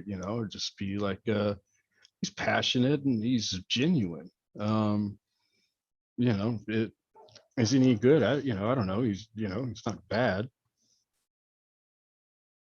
but something just so I can do this and stay in my lane and have fun and just be part of something like this. I was thinking yesterday. I hope I'm not like going over any time or anything like that. I was just gonna kind of shoot the shit. Um, but shit, man. Uh, sorry. Let me. Yeah, I might have lost that one for good. I think it was. I think it was actually pretty good too. But it may come back to me. I don't know. We call that a squirrel around here. Like when the dog sees the squirrel, playing with your dog, and they see the squirrel and they just like, forget you. I'm out of here. Yep. Yeah. Oh man. That's Squirrels. Yeah, we don't. That's one thing is we don't have a lot of critters out here, so to speak. We have. There are rats. I mean, not like there, a lot of rats. There's just, there's rats that exist. But yeah, we don't have squirrels. Shit, I'm still trying to think of what that was. I thought it was. I thought I was gonna get okay, but I can't even. I just, space like you tend to do when Um.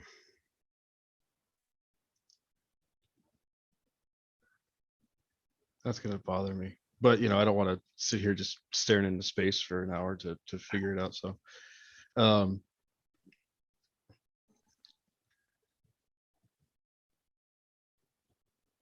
ah, shit. it happens. It happens when you have conversations and smoke cannabis. It completely happens. Yeah, again, watched a million of these podcasts and I figured it would happen because the first time I saw it, it was probably the first podcast that I watched or listened to, and I thought, huh, that's funny. And then out of 5, maybe 4 did it, and I was like, okay, that's probably gonna happen. But I think it's fucking hilarious. Um, just that kind of thing, and just the fact that especially within that community, just and really regardless of the location or the platform, whether it's in person or online, or however it is, um that I fucking did it again. um yeah, that's, man, that one's bad. Like that one's, that's gonna be embarrassing. Yeah, lost that one. Uh, I'm sure there's gonna be you good just stuff. I'll have to. you were talking about how the community giving back and hanging out with the community, basically. Oh, Yeah, I mean, it's yeah, fuck. It was whatever it is, I mean, I'm happy to see that happening.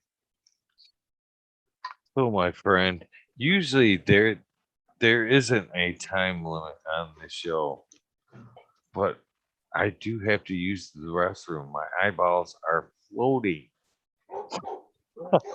Yeah, no problem. When I got a drink, I mean,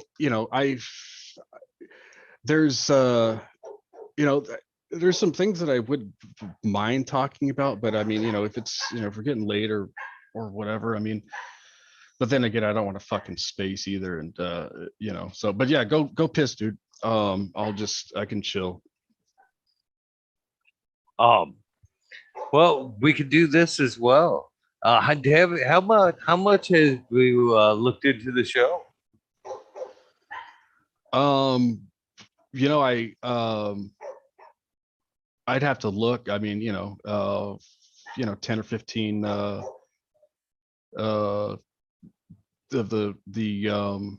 the talking shit with with the guests and all that. Some of the what do you call that thing that you do? The wormhole. The wormhole, that's right. I tried to catch that. I think that's neat and stuff. That's what I was just getting ready to tell you about there. Is basically now that you've done the show, you're always welcome to come hang out in the wormhole. Basically, that's how it works. Right. You have to Okay. come do the spotlight, and then you're always welcome to come back and do the wormhole. So, is that something you'd be interested in doing tonight? Coming back and hanging out in the wormhole?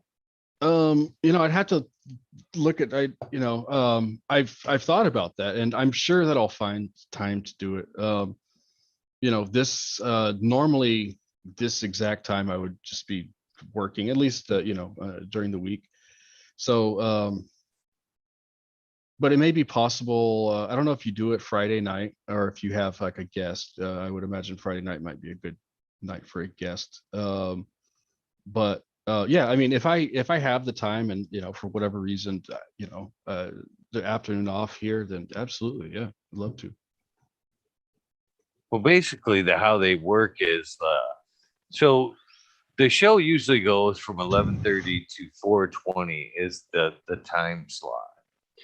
So basically, I go as long as I can with the guests, and if we do not make it to the 4:20 time slot, then I cut it off, take a quick break, and then follow up with the wormhole to fill the rest of the time slot. That's how the wormholes work. Is they finish out the night. Monday night is always a wormhole, though. Monday nights are mandatory wormhole nights. No guests, wormhole. So anytime that you do see one, happen to get a notification and want to come hang out, you're always having open invitation to come hang out anytime you'd like. You don't even need an invitation. Just I'm bored. They look like they're having some fun. I want to smoke with them guys. Grab the laptop, your phone, and come fire it up and come hang out and talk. That's how the wormhole works, Yeah, basically. man. Yeah, I dig it. It's definitely a different time of day here. But it's something that I'll be available at some point, right? I mean, it's a day off, holiday, whatever it is. And yeah, definitely try to jump on.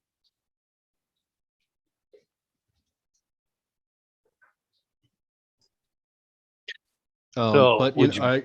sorry, I kind of remember where I was going with that one thing, and that was just the whole thing is just with the giving back. I fucking spaced on the other one, but yeah, it's just to just to whoever it's watching or will watch or whatever. It's just that I think that if you know as long as you do it with the you know in pure intentions and for the right reason and stuff, that hopefully that will be enough. But that everybody, there's so many um there's so many great people doing stuff, um and there's so many people that did stuff that uh that aren't here anymore. You know I I didn't I may have heard of him, because it's just at some point that you see the name pop up when you're reading something or whatever. But I really didn't know about Frenchie until like a couple of weeks ago, or a week ago, when I was reading, like, know about guys talking about it. And I still didn't know, I mean, I knew that he was a guy that um everybody just had a story about, and that, and I thought that was cool. And then you know he you see the news that he passes away, and so first, of course, condolences to friends and family, and everybody that he touched. I was I felt kind of weird about it, because I didn't, I just found out about this guy, right? But I mean, uh so I don't want to, you know just feel like, I just want to just respectfully condolences to those who did know him. And um he, I think indirectly he probably affected a lot of people, or just on everyone that smoked weed in some sense. And I guess I mean that just because somebody of that uh, just size, or larger than life thing, it just, I guess, it touches a lot of people, who then, or influences them, and then those people influence everybody else. And so I mean, but yeah, just condolences for sure for that. Just and then of course the whole just thank you to everyone who's done anything with this, or is currently doing something. um I think that uh the future is going to probably be really interesting for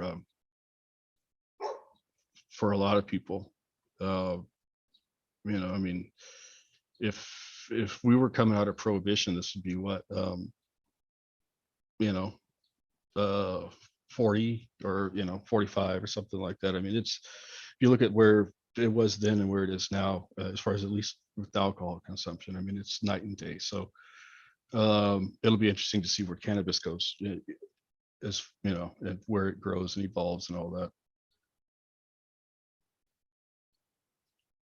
I'm a firm believer in giving back as well. And Frenchie was a good example of giving back. I mean, especially, I mean, we're lucky enough to be able to do something that we love. You know what I mean? And very passionate about. And if you're able to do something that you love, you should be giving back. You know what I mean? You should be helping spreading the love, and you know, it's mandatory, I believe. And Frenchie was a perfect example of that. Giving back. He was not as afraid to take time and hang out and spread a little bit of knowledge. And he definitely taught me a lot about hash, that's for sure. But he did. He gave back. He gave back a ton, and then some. Perfect example of that. Yeah. Good, good looking out there. Yeah, I just I thought that was, and I'm probably forgetting stuff that I should mention, whether it's Guam or whatever. But uh yeah, I we'll find a time to shoot shit again for sure.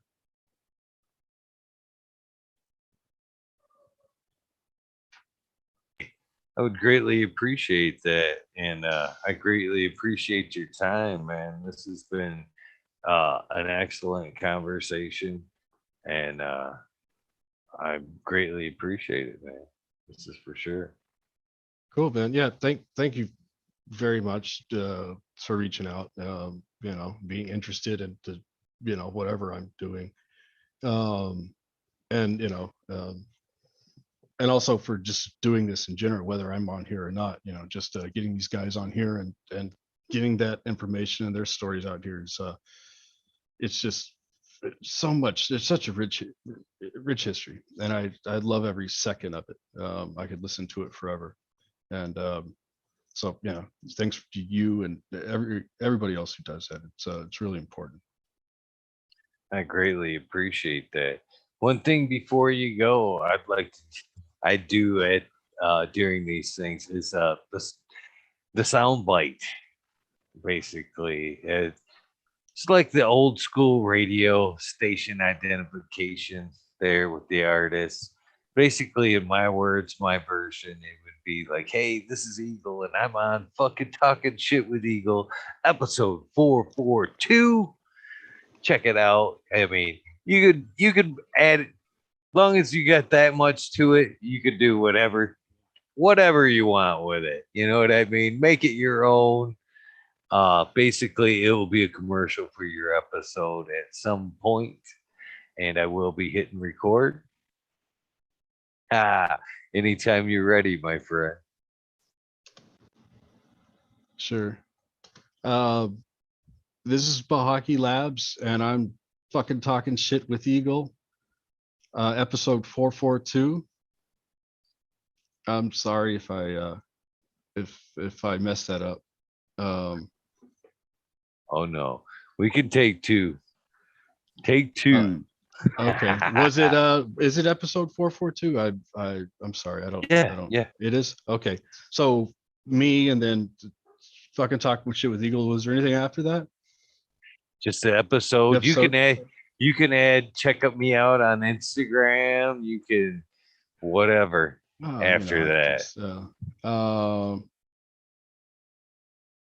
yeah, okay, I got you.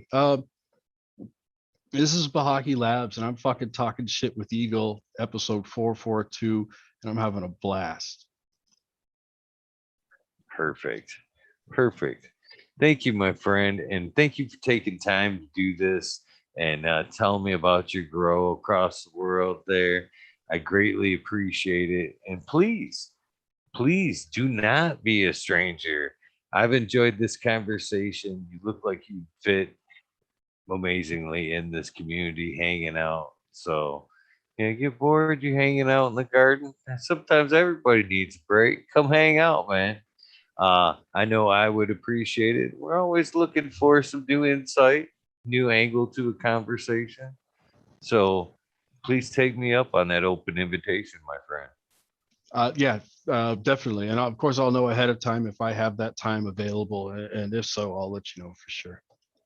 You don't even have to. Doesn't Oh even yeah, work I mean, like that. I'll pop in, but just so you know, just to, I never I'll be know who's excited to coming. tell you, so, When but I hit okay. that live button, I don't know who's coming. Half the night, Yeah, I they a just want, surprise. Yeah, I yeah, think, yeah, surprise might be better, right? Because then you're not expecting it, and then it just, it just shows up. So, all right, yeah, we'll work something out. okay, I appreciate it. And thanks again, my friend, for hanging out with me. I've greatly enjoyed our time. And if you want to, after after I use the restroom, I will be firing up the wormhole. You're more than welcome. Your invitation starts now, my friend. So if Okay, you'd like to yeah, come back and hang out, feel free. right on, man. Yeah, I can't thank you enough, man. It's been a blast. All right, my friend.